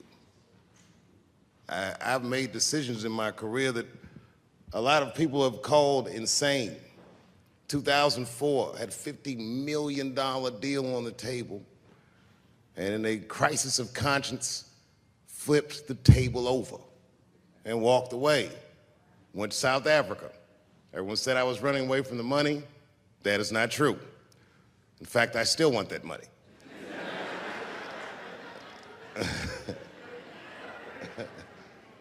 The idea that I wanted to just share with you guys is the idea that sometimes you do what you think is best, whether anybody understands it or not. I heard a story about my father where someone told me he used to do statistics for a company in D.C. The company he did statistics for started doing business with the South African government, so he quit his job. It's caused a lot of problems between him and his wife. It's hard for a man when he can't provide for his family the way he wants to, and he suffered through it. And a generation later, when I had my crisis of conscience, I was able to go to a free South Africa and get away from the heat. This idea that what you do in your lifetime informs the generations that comes after you is something I keep thinking about, something that is so much bigger than just ourselves. And today I'm standing in front of you guys, and I know you guys are like, oh, I know you're bored. But I see family of mine in the front row some who I've never met, and I just realize how all of us are connected. That my great-grandfather built something more substantial than buildings. He built a community, and he built, more importantly than a community, he built a way. You know, so I'm very grateful. Very grateful. Hello, police. I just saw him saying, you know what I mean? He's standing over like, so this is what black people talk about.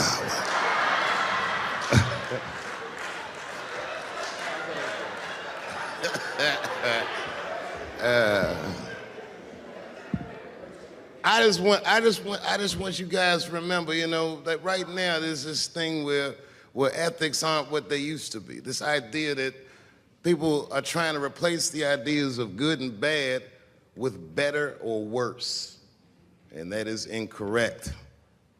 You gotta keep your ethics intact because good and bad is a compass that helps you find the way. And a person that only does what's better or worse is the easiest type of person to control.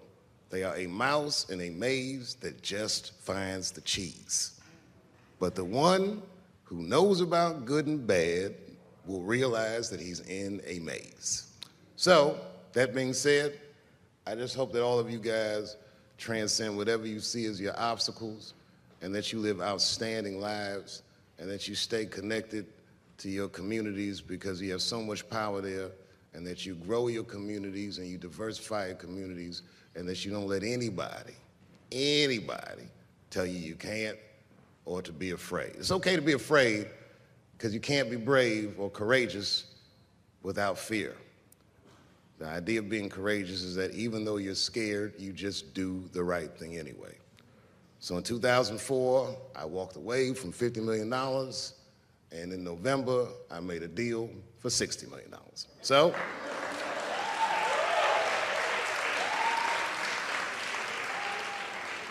although I am not the most famous comedian of my time, I would like to know what their great-grandfathers did. I'm very proud today. Thank you very much.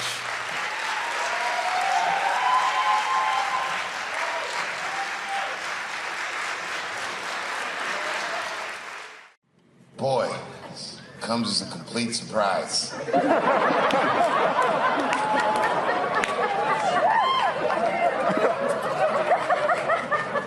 I mean, I read all the reviews, and they said so many terrible things. They were embarrassed for me. I had lost my way. It wasn't even worth watching. I hope all you critics learn from this. This is a teachable moment. Shut the fuck up forever.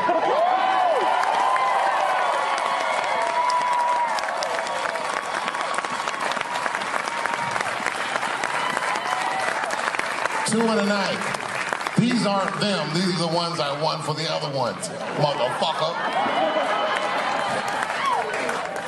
I would like to thank my editor who was nominated. Unfortunately, he did not win, but I couldn't have been more honored to work with Jeff Urin.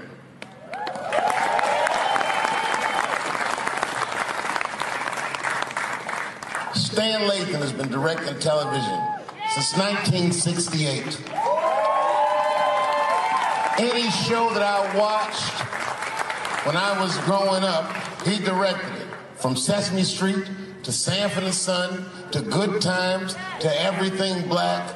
And finally, you motherfuckers finally gave him an Emmy tonight. He deserves so much more, but I'm glad you came around.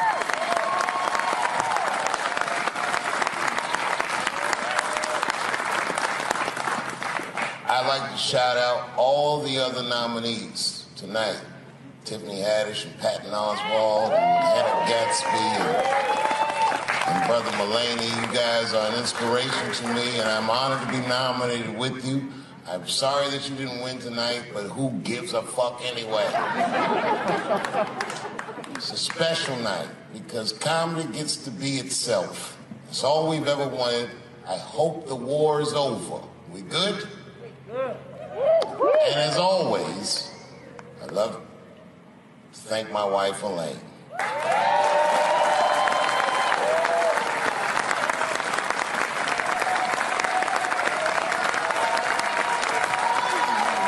That's right. Elaine has been with me for the last 25 years and had to endure the pains of living with the greatest comedian ever. See you on Monday. Thank you very much. Good night.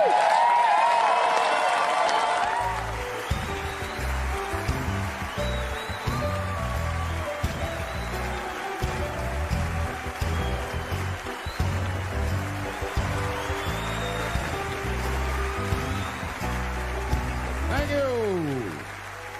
Thank you. Thank you. I like not knowing what's going to happen. I like making memories. Sometimes I do all this crazy shit around my colleagues just so that they can tell their friends I did it. But rather than talk about myself, just briefly, I want to just talk about my genre, stand-up comedy, is an incredibly American genre. I don't think any other country could produce this many comedians. And unbeknownst to many people in this audience, I don't think there's opinion that it exists in this country that is not represented in a comedy club by somebody. Each and every one of you has a champion in the room. We watch you guys fight, but when we're together, we talk it out. I know comics that are very racist, and I watch them on stage, and everyone's laughing, and I'm like, that motherfucker means that shit. Don't get mad at them, don't hate them. We go upstairs and have a beer, and sometimes I even appreciate the artistry that they paint their racist opinions with. Man, it's not that serious. The First Amendment is first for a reason. The Second Amendment is just in case the first one doesn't work out. We gotta let some air out of the ball, man. The country's getting a little tight. It doesn't feel like it's ever felt in my lifetime. So tonight, I am honored that my colleagues are here in comedy and in music.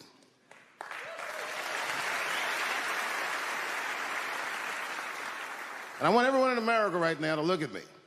Look at me smoking indoors. I didn't ask anybody, I just did it. What are they gonna do? Kick me out before I get the prize? No, nigga, this is called leverage.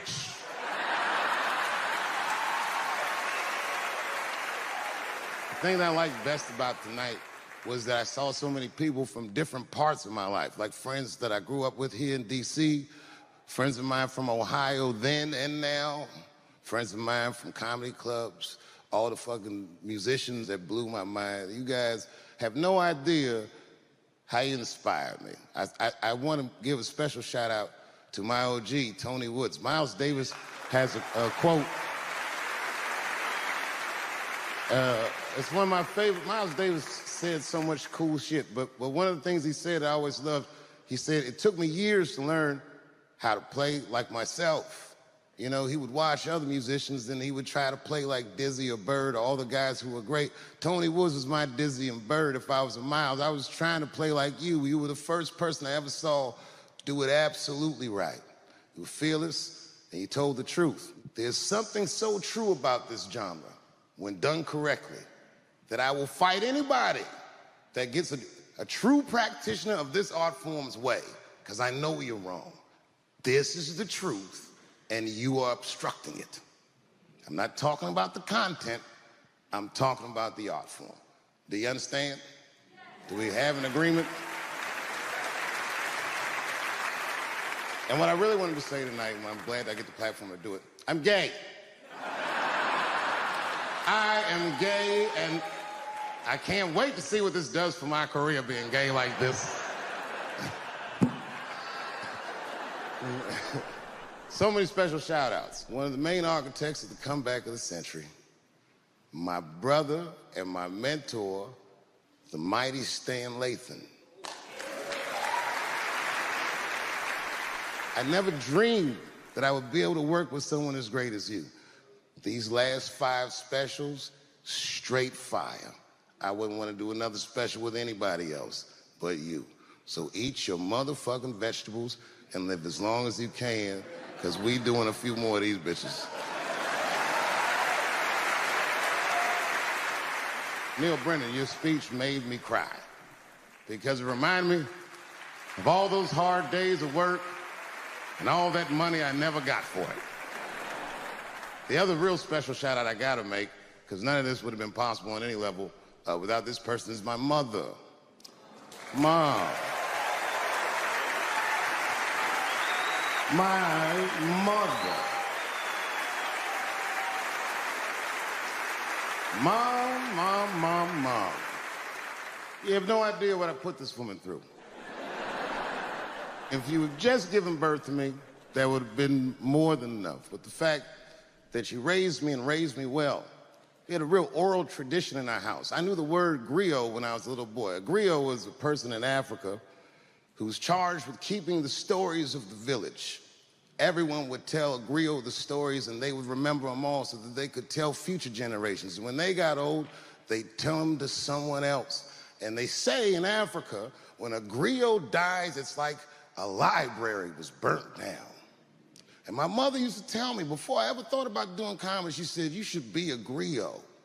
And she'd fill me with every story of black life. You know, she's educated in African-American studies, and she would let me understand the context that I was being raised in, that I'm being raised in a hostile environment that I have to tame. By the time I was 14 years old, I was in nightclubs, mastering an adult world. It was terrifying. The crack epidemic was going on, and my mother would hear gunshots outside and be scared to death. Maybe it's my son. But early in my career, if you remember, Mom, you used to sit in the club with me. She'd do a full day of work. You'd be back there falling asleep, just waiting for me to go on. She would watch my show every night. Do you know how long that car ride is home?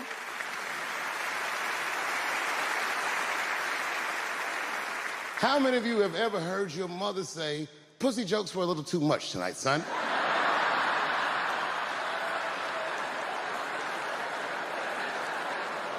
I was a soft kid.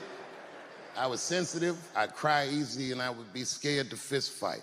And my mother used to tell me this thing, I don't even know if you remember, but you said this to me more than once. You said, son, sometimes you have to be a lion so you can be the lamb you really are. I talk this shit like a lion. I'm not afraid of any of you. When it comes word to word, I will gab with the best of them, just so I can chill and be me.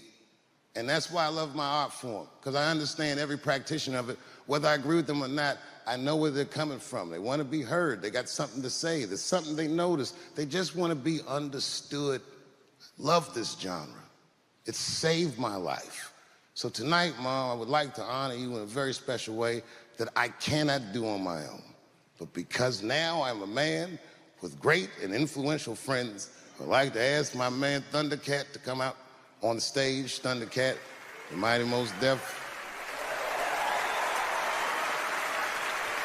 Washington, D.C., thank you very much for giving me a home and a place to start. Today is officially Dave Chappelle Day in Washington, D.C. The mayor declared it last night. So, in the future, on Dave Chappelle Day, I ask everyone who wishes to celebrate it to make one incredible memory for themselves and or somebody else. Thank you very much. Good night. Like, man, these people are obviously trying to destroy Dr. Cosby's rich legacy. Even 34 allegations into it, I was still like, man, probably only rate 10 or 11 of those people. I know, but it's really tough. You know, you guys are young. So imagine if you found out 40 years from now that Kevin Hart raped 54 people. You'd be like, oh. The only one that would believe that would be Cat Williams. He'd be like, I knew that motherfucker was up to something. Stop worshiping celebrities so much. Just don't pay attention. I remember right around September 11th, Ja Rule was on MTV. That's what they said. They said, we got Ja Rule on the phone. Let's see what Ja's thoughts are on this tragedy. Who gives a fuck what Ja Rule thinks at a time like this, nigga? This is ridiculous. I don't want to dance. I'm scared to death. I want some answers that Ja Rule might not have right now. You think when bad shit happens to me, I'll be in the crib like, oh my God, this is terrible. Could somebody please find Ja Rule, get hold of this motherfucker so I can make sense of all this. Where is Ja? Guide me, Ja Rule.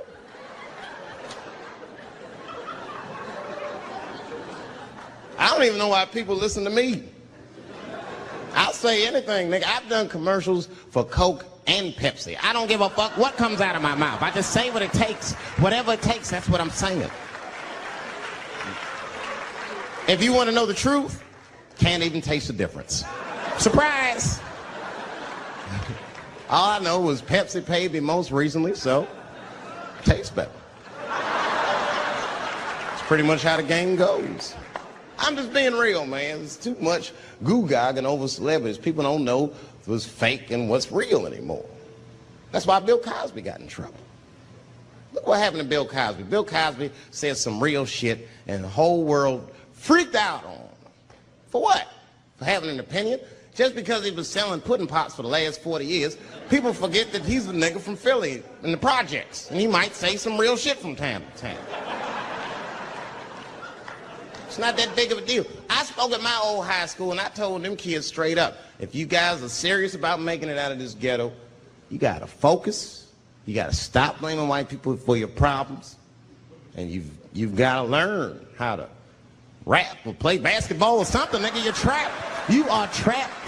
Either do that or sell crack. That's your only options. That's the only way I've ever seen it work. You better get to entertaining these white people, nigga. Get to dancing. Go on out there and be somebody.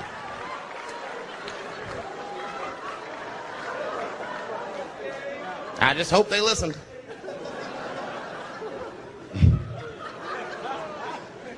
This shit is ridiculous. People worship television. They worship this shit. You know, like if you watch a movie, right? Say you're watching a movie and one character says to another character, say, hey, what's your number, man? What's the other character always say? 555, 5555. You know why we got to do that? Because stupid ass people go to the movies and then go home and try to call the characters that they just saw. Hello, is Indiana Jones here? No, motherfucker, he's fake. It's not his number. And to be honest, this is the worst time in history to be a black celebrity. Fuck, they locking all our stars up. It's hot right now for black celebrities. I knew it was bad when Kobe got in trouble. I said, this is a wrap for us. He's one of the most wholesome dudes we had. They lock him up, everything. And Kobe kept it together. Thank God he held his game together, because if he was cracking under pressure and getting like 6 points a game, the whole LA would have been like, that nigger is guilty. Kobe was playing his ass off. He was playing like his freedom depended on that shit. You see this motherfucker in them games, this nigga's trying to beat that case on the court.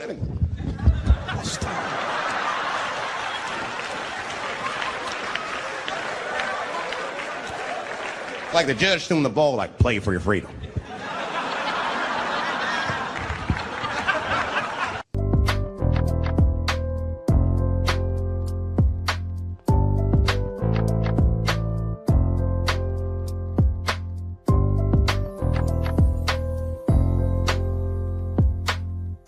And that's why I don't trip off of being a celebrity. I don't like it. I don't trust it. There's 1 minute they all love you, and the next thing you know, you're in front of that courthouse dancing on top of a car just trying to figure out what the fuck happened to you.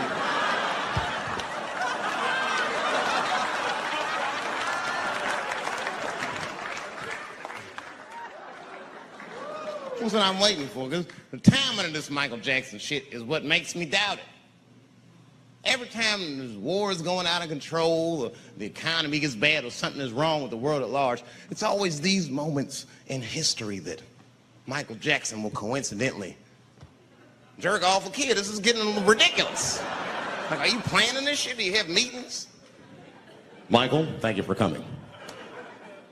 As you know, Michael, the war has not been going as well as we expected. There's been a lot of hiccups, and the public is asking us a lot of questions, of course. And, well, Michael, there's no nice way to say this, and all I know how to do is be direct, so let me just be direct. We're going to need you to jerk off another child, Mike. I'm sorry. I am sorry. But it would really help out. Or maybe he did it. Who knows? Who knows? That's the thing. That's what I wanted to say. Who knows? Who the fuck knows? Mike, God, and this little boy know. That's about it. That's about it. The only reason that I can even talk about this shit is because everybody is speculating. They all think he did it. And I don't think he did it. I'm alone in this. I don't think he did it. I'm not going to say I don't think he did it. That's too strong.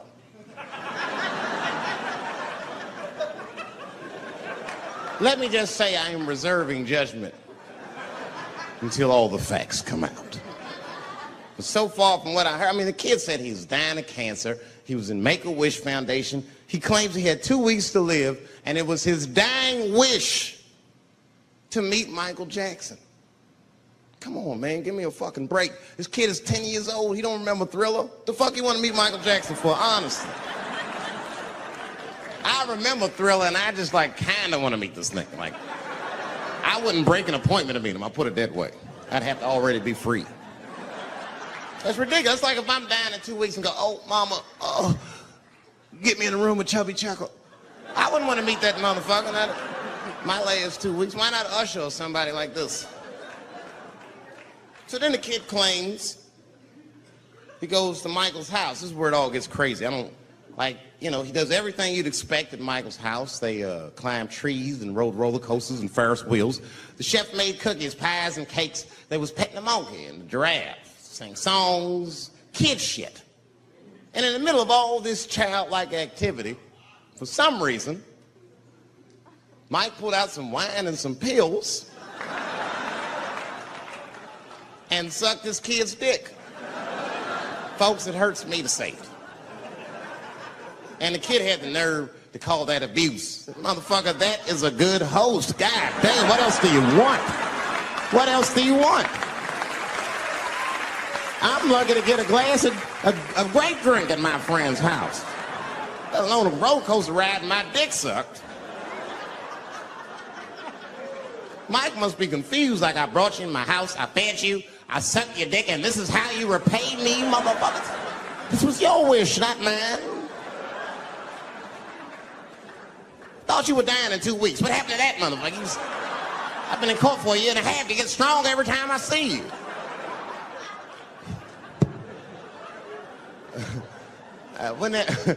This is fucked up. I shouldn't even say this fuck. Wouldn't it be some ironic shit if they found out through this case that the cure for cancer was Michael Jackson sucking your dick somehow? Like if Mike had powers like Green Mile and all the kids like, please, Mike, suck our dicks. Never again. We didn't appreciate it. Can we at least study your saliva? Please, Mike.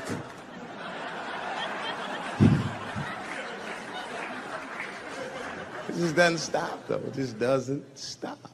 And the only reason I can talk about Mike is because he's a freak. He is a freak. That's why people let you talk about him. Because if I brought up Catholic priest fucking kids, it'd get quiet as shit. But when Michael Jackson does it, it's okay because he's a freak. His face is all cut up. But just remember, when you look at that thing that he calls his face, that he did that for you somehow. Somehow he thought you might, maybe it'll help. Maybe people will like me more if I turn myself into a white, ghoulish-like creature. I don't know what the fuck it is, but he did it for you. And I appreciate the gesture, Michael Jackson. If you're watching this, I appreciate that gesture, and I want you to know, fuck everybody, Dave Chappelle understands. Because you want to know something? I'm getting some work done. Surprise, yes. Nothing major. You would never know if I didn't tell you, but it's some shit I'm insecure about that I want to work on. If you must know, I'm getting Botox done on my balls to get these wrinkles out. Finally, have these shit smooth as eggs. She's just like, you need to stop doing that. And then I tried to change the subject. I go, how is school going, boys? And my sons tell me, well, we didn't have school today, technically. I'm like, well, what's going on? He said, well, there was like a school shooting drill. I never heard of this. You know what this is? They have drills that they make kids do where they practice what to do if somebody comes to shoot up their school. I'd never heard that before. I was like, what the fuck? Then I had to tell my sons the truth. I didn't want to tell them this shit. Son, listen to me. Fuck that drill. If somebody comes to your school and wants to shoot it up, I'm just gonna be honest with you. You probably gonna get shot, nigga. I'm just being real. You got a famous dad. I talk a lot of shit. They're gonna be gunning for you, little buddy. Just stay low and run in a zigzag pattern and don't try to save anybody, son. Do you understand me?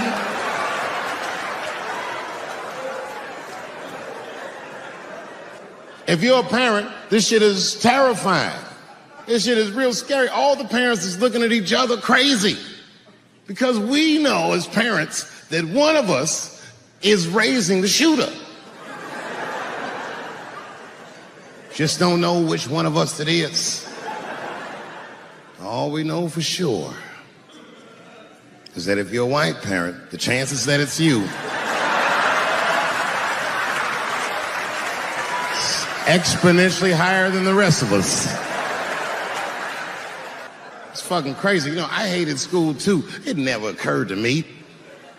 Kill everybody in school? It's fucking crazy. Just do what I did, nigga. Try some things. Have you skipped school, nigga? Skip school.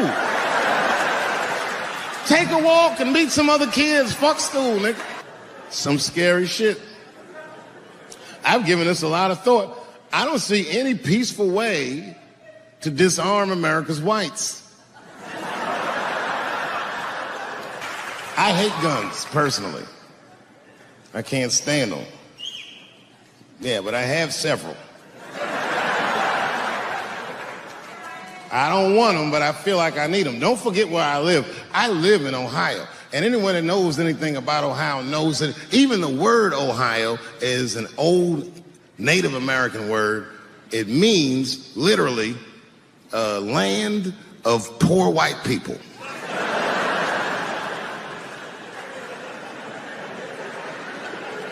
And I don't know what's going on down here, but in my experience, poor white people love, and I mean they fucking love, heroin.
They can't seem to get enough of it.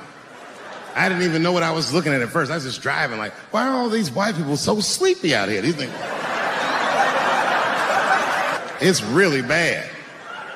As a matter of fact, I was coming out of a nightclub the other night in Dayton, and I'd parked my car in the alley, and no one was out there. I didn't have no bodyguards or nothing. I was home. I figured everything was fine. And as soon as I opened my car door, all by myself, suddenly, one of these heroin-addicted whites just pops out of a trash can. It scared the shit out of me. I screamed, ah!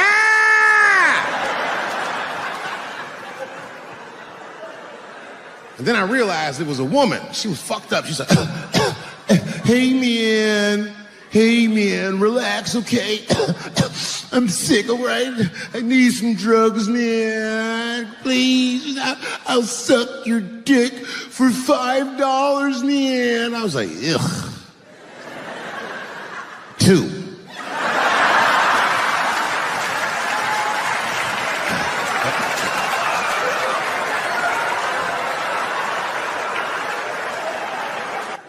Obviously, I'm joking. This opioid crisis is a crisis. I see it every day. It's as bad as they say. It's ruining lives. It's destroying families. Sadly, you know what reminds me of us? These white folks look exactly like us during the crack epidemic. You know, it's really crazy to see. And all this shit they talk about on the news about how divided the nation is, I don't believe it. I feel like nowadays we're getting a real good look at each other. It's wild because I even have insight into how the white community must have felt watching the black community go through the scourge of crack. Because I don't care either. Hang in there, whites. Just say no. What's so hard about that?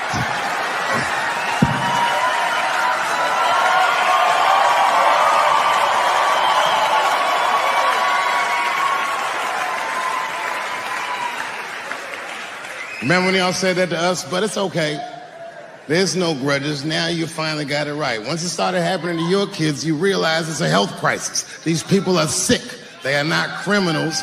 They are sick.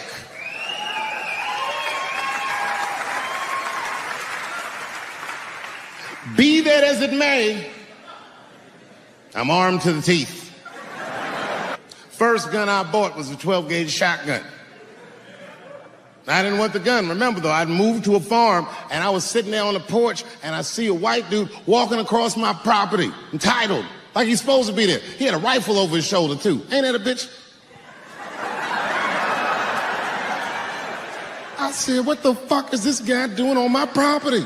I was mad as shit, but I was unarmed. So I ended up just waving to this motherfucker like a bitch. I was just like...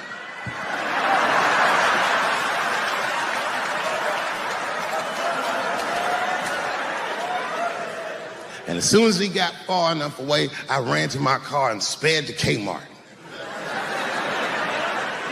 This is in a rural white area. And remember, I was nervous because the guy was on my property. I'm black and I was sweaty. You know what I mean? And I ran to the gun counter, black and sweaty, sweating and black. And I looked up at the nigga, I was like, I look like a slave or something. I said, I need a gun immediately, like that. Just like that. The guy didn't answer, no questions. He just grabbed a 12-gauge shotgun, handed it to me. I'd never even held a gun before. I'm not a dummy. I'm like, well, I need some bullets too. Put 2 box shells on the counter. He said, all right, buddy, which box do you want? And I didn't know. One box had a picture of some ducks on it. The other box had a picture of some deer. I said, well, what's that box with them ducks? He said, oh, that there's birdshot. And then he goes just like this, I'm not exaggerating, he goes, that won't kill a man.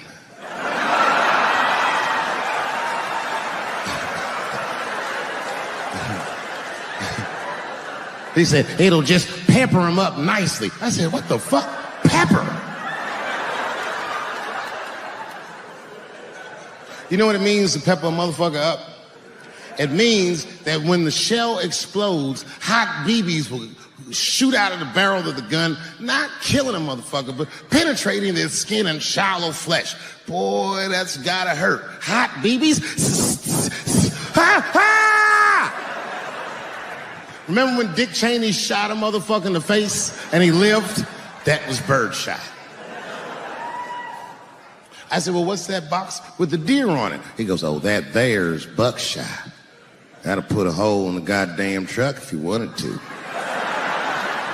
Hung with the deer up and shook it.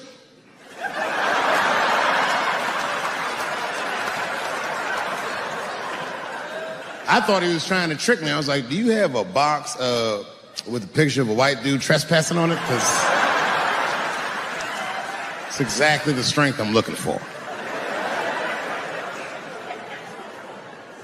But I didn't know that if you're defending your home with a shotgun, the formula dictates that you're supposed to buy both boxes. This was not a formula that I was familiar with. It goes like this. The 6 shots in a 12-gauge shotgun, so when you load the gun, you load it like this. First shot, bird shot. Next shot, buckshot. Bird shot, and then after that, gun's Jamaican. Buckshot, buckshot, buckshot.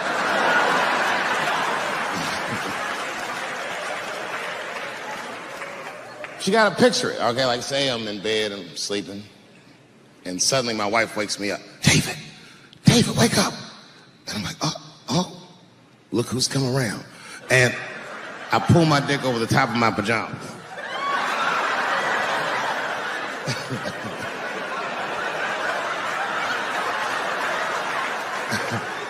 And she says, no, I hear something. I go, oh, this bitch. So I get up, I grab the gun. I say, wait here, baby, I'll go check it out. Just lock the door behind me. Oh my God, she's right there in the kitchen is a heroin-addicted white, and he's digging through the change jar by the door. I worked really hard for that change. I gotta do something. So first, I wrap the shotgun. Hey, motherfucker, click, clack. That's a test. That click, clack sound will stop a rational human being in their tracks. But sure enough, this person is not rational. They're sick on drugs. They're digging in the change. I gotta act fast. This nigga's almost got $1.50. I warned you, Berkshire. And there goes. Hot BBs will permeate his yellow heroin skin. Remember, I'm not killing him. I'm just peppering him up nice. He lets out a heroin scream.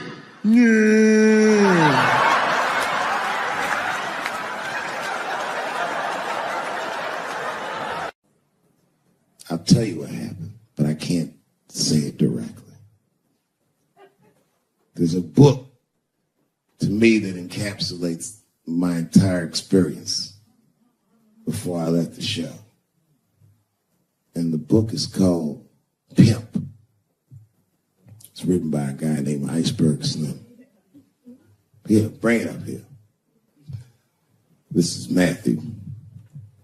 Matthew was from France. He's white.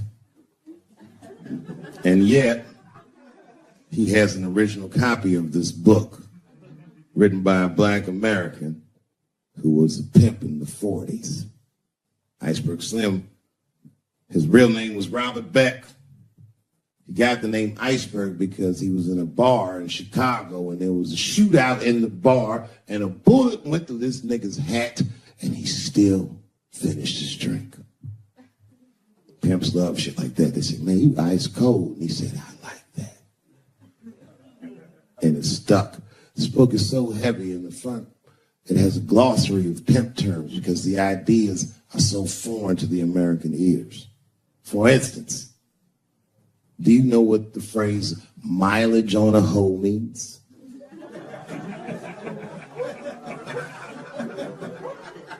Of course you don't. Mileage on a hoe is a very wild concept.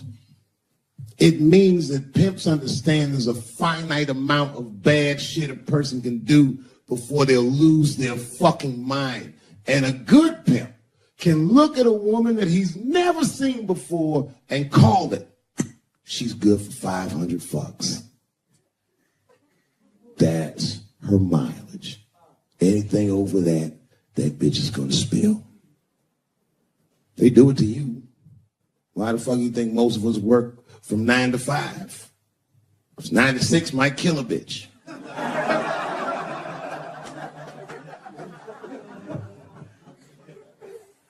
Iceberg Slim was the one that broke down what a bottom bitch was. Does anyone know what a bottom bitch is? Anyone?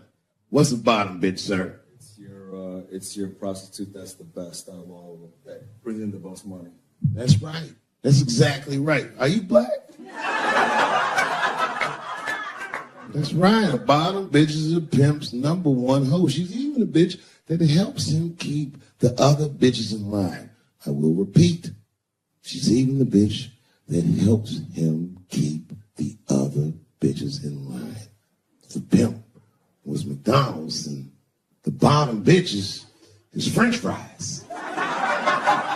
And I don't know what you know about Kevin, but I know Kevin Hart is damn near perfect. As close to perfect as anybody I've ever seen. In fact, Kevin is precisely 4 tweets shy of being perfect. 10 years ago, Kevin had made some very homophobic comments. And I'm not gonna repeat what he said, because this is Atlanta. You know what I mean. I'm sure there's a lot of gay men here tonight with their wives.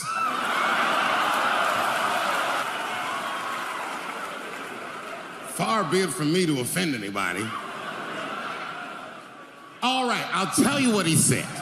I am not saying that to say that trans women aren't women.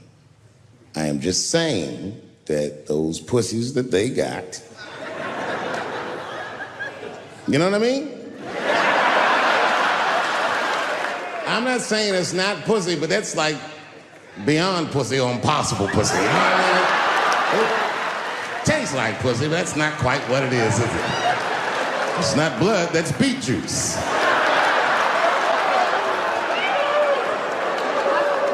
You gotta make life interesting like that, because the shit is flimsy. Life is flimsy. You think you're gonna live forever, you ain't not gonna live forever. It's dangerous out here. We know what's going on. I travel now, you know. I used to think D.C. had the roughest ghettos in the country. Nah, nigga, I have seen some shit now. Oh, there's some rough areas outside of D.C. Yeah, everybody should go to the ghetto. I was taken to the ghetto one time. That's the worst. When you get taken and you're not expecting to go. You know, usually you want to know when you're going to the ghetto, like, I'm going to see some wild shit. I got to prepare myself. I'm going to see something crazy. When you're taken, it's different. I had a limousine driver. It was after a show. It was late at night. It was like 3 in the morning. I had a limousine driver. He was a nice guy, talking to me and shit. Oh, hey, where you from, dog? D.C.? Word? That's a rough city, man. And his cell phone started ringing. Hold on 1 second. Hello? Oh, what's up, nigga? What? What the fuck? Slow down. What? What the fuck? No! No! No! Fuck that, nigga. Fuck it. I'm on my way.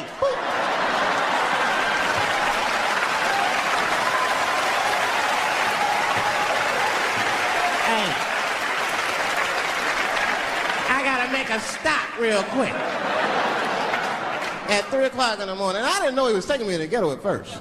I started looking out the window. I was like, what the fuck? It's gun store, liquor store, gun store. Where the fuck are you taking me? This don't look good. He didn't say shit. He just pulled up in front of an old rickety building that looked like a project. Now, I'd never been there before. I'm not sure if it was a project, but it certainly had all the familiar symptoms of a project. A fucking crackhead ran this way.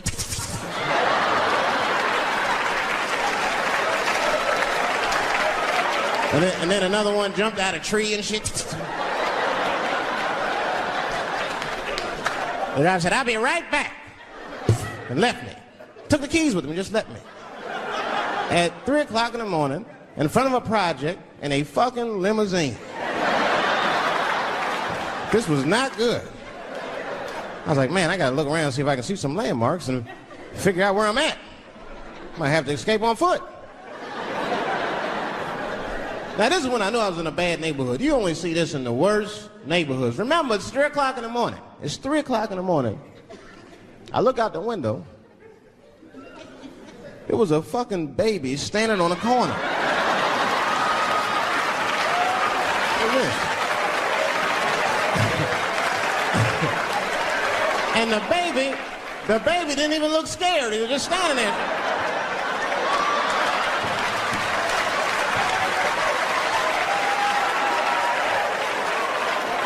I mean, it made me sad. It made me sad, really. You know what I mean? Because I wanted to help the baby. I was like, I don't trust you either. I'm sorry. Click. Click. The old baby on the corner trick, eh? I'm not going to fall for that shit. Where's this limousine driver? You know, I start feeling bad. As time goes by, I start feeling worse. Like, man, what is wrong with me? What the hell's wrong? I'm scared of a baby. And this baby could be in trouble. He might need my help. I got to do something. But I wasn't going to get out the car. I'm serious, man. I just cracked the window a little bit. There's an old limousine. I can roll it down.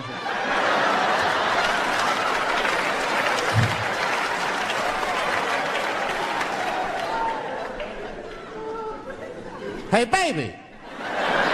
Baby, go home, man. It's 3 o'clock in the morning. What the fuck are you doing up? The baby said, I'm selling weed, nigga. I said, oh, shit.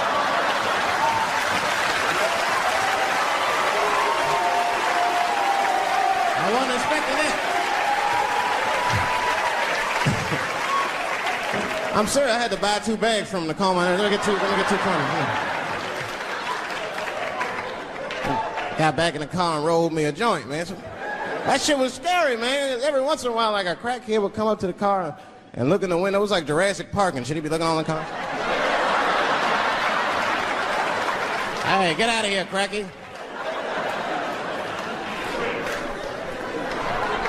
That baby was still standing there, man. Then I started feeling bad again. Yeah, weed make you feel guilty sometimes, you know. Man, what is wrong with me, man? I have just bought weed from an infant. I can't condone this kind of behavior. What am I thinking? I can't let the fear ruin my morals. Gotta do something.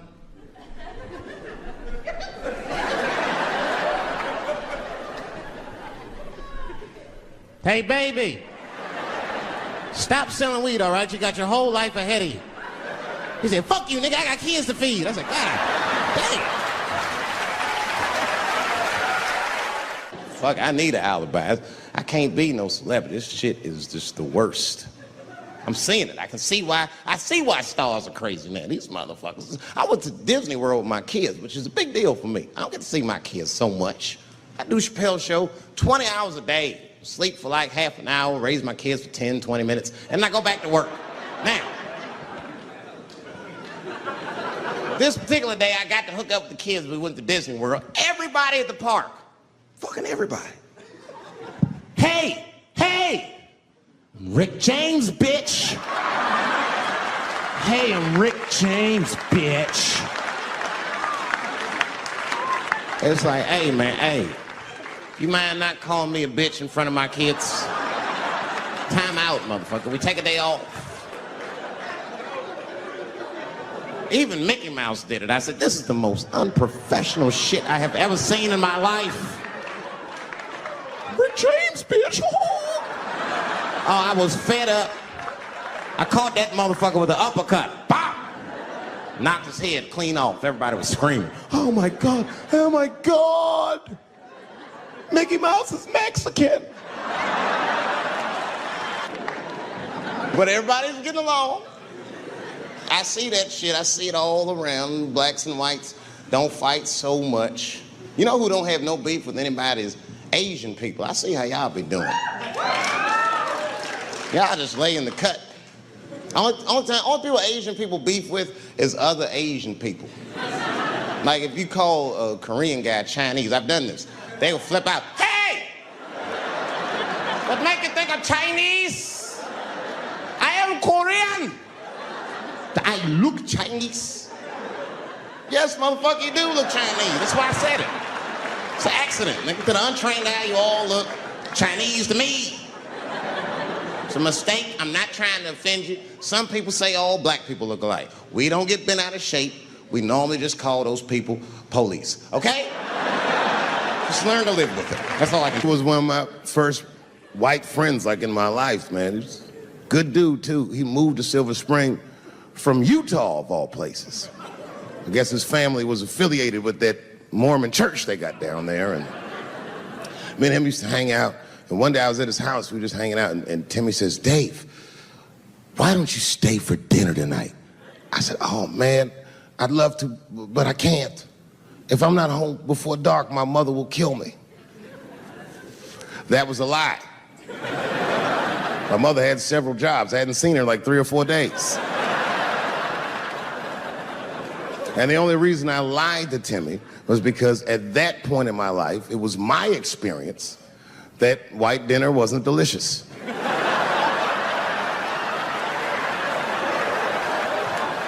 I'd rather go home and fry some bologna or some shit like that.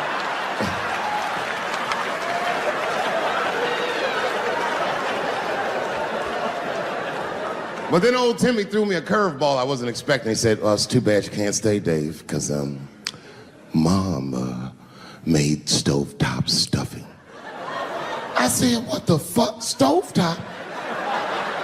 Well, hold on, nigga, let me make some phone calls real quick. I had seen that commercial so many times, I had dreamt of getting my hands on some of that stovetop stuffing. And finally, I met a motherfucker that actually had a box of stovetop in the house. I couldn't miss this opportunity, so I pretended to call my mother. And then I came back and I said, Timmy, you're not gonna believe this great news. Mom said I can stay. And he said, fantastic. He said, why don't you come with me and we'll help set the table and then we can say the blessing. I had no interest in setting this motherfucker's table or saying these crazy ass Mormon prayers. I just wanted that goddamn stuffing. So I told him, I said, you know what, I'd love to help, but let me go wash my hands first. My plan was simple. wash my hands slowly, and by the time I'm done, the table will be set, the blessing will be said, and all that there will be left to do is eat. Went to the bathroom. I washed my hands very slowly. I must have been in there for about 10 minutes. And suddenly, one of his mothers came to the door.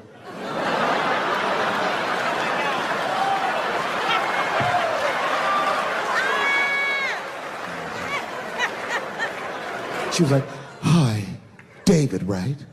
I said, "Yes, ma'am."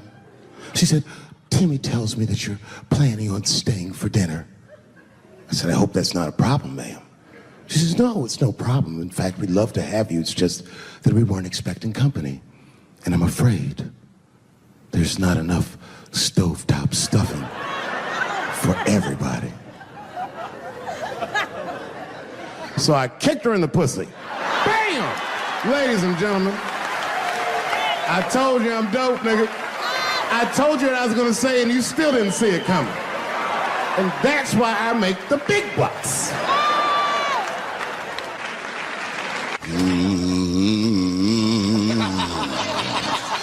You know, that's just our grandmother used to sing that when she cleaning up. That's a Negro spiritual. Black work song. Not everybody know about that. I know. See, white people, you guys might whistle when you work. You dig? But that's how you can tell what kind of work we're actually doing.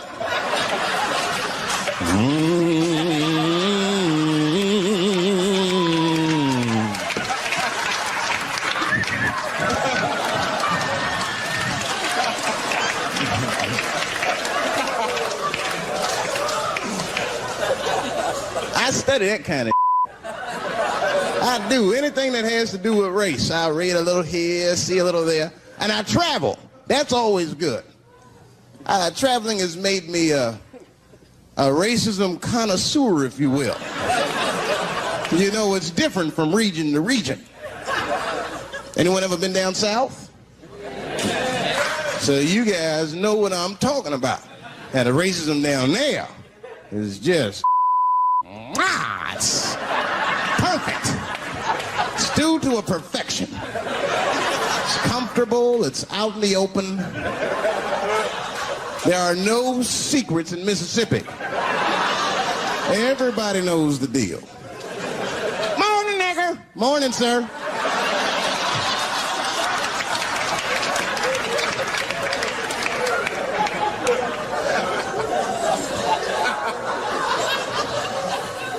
Not up here. You hit the big cities, man. It's different. It's always a secret. And we should do like them. We should keep our out in the open, then a little. I mean, with limits. You don't want to say whatever comes to your mind. That might be a little much. White dude be walking down the street minding his business, and the brother walk up to him. "Hello, you white oppressor, you slave master rapist of Africa." "Why, hello, my big lip spear chucking friend." "Touche, honky." "So, Whitey, what did you do today, huh? Oppress a new land and make the people there Christians against their will?"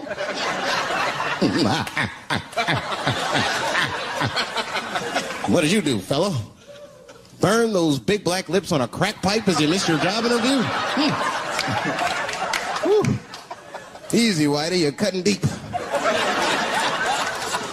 All this chit-chat has got me thirsty. If you will excuse me for a moment, I'm going to go to the Korean store and get something to drink." Ching-a-ling.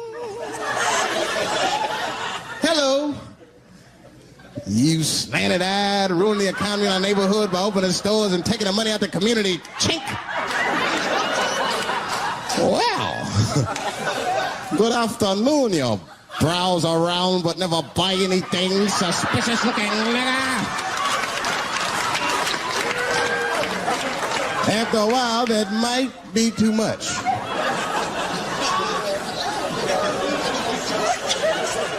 But you can't help it. If you're an American, you're a racist. We brought up from the beginning to think in generalizations. We never look at the individual. We rarely look at the individual. I'm a racist. I know I'm a racist. You know how I know? The other day I caught myself being racist against myself. There's so much getting on, I got mixed up. Forgot whose team I was on.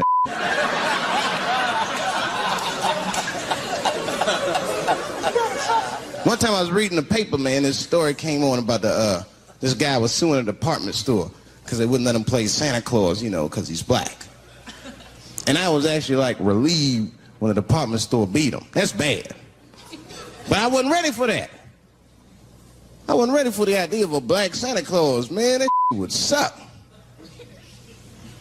So we wouldn't get our presents to the 28th, 29th. Sorry, I'm late, kids. Santa got caught up with some in Vegas. I had to sell some toys to get back, shit. Where them cookies at? I heard that when Martin Luther King stood on the steps of the Lincoln Memorial and said he had a dream, he was speaking into a PA system that Bill Cosby paid for. Do you understand what I'm saying? The point is this. He rapes, but he saves. And he saves more than he rapes, but he probably does rape. Thank you very much. Good night.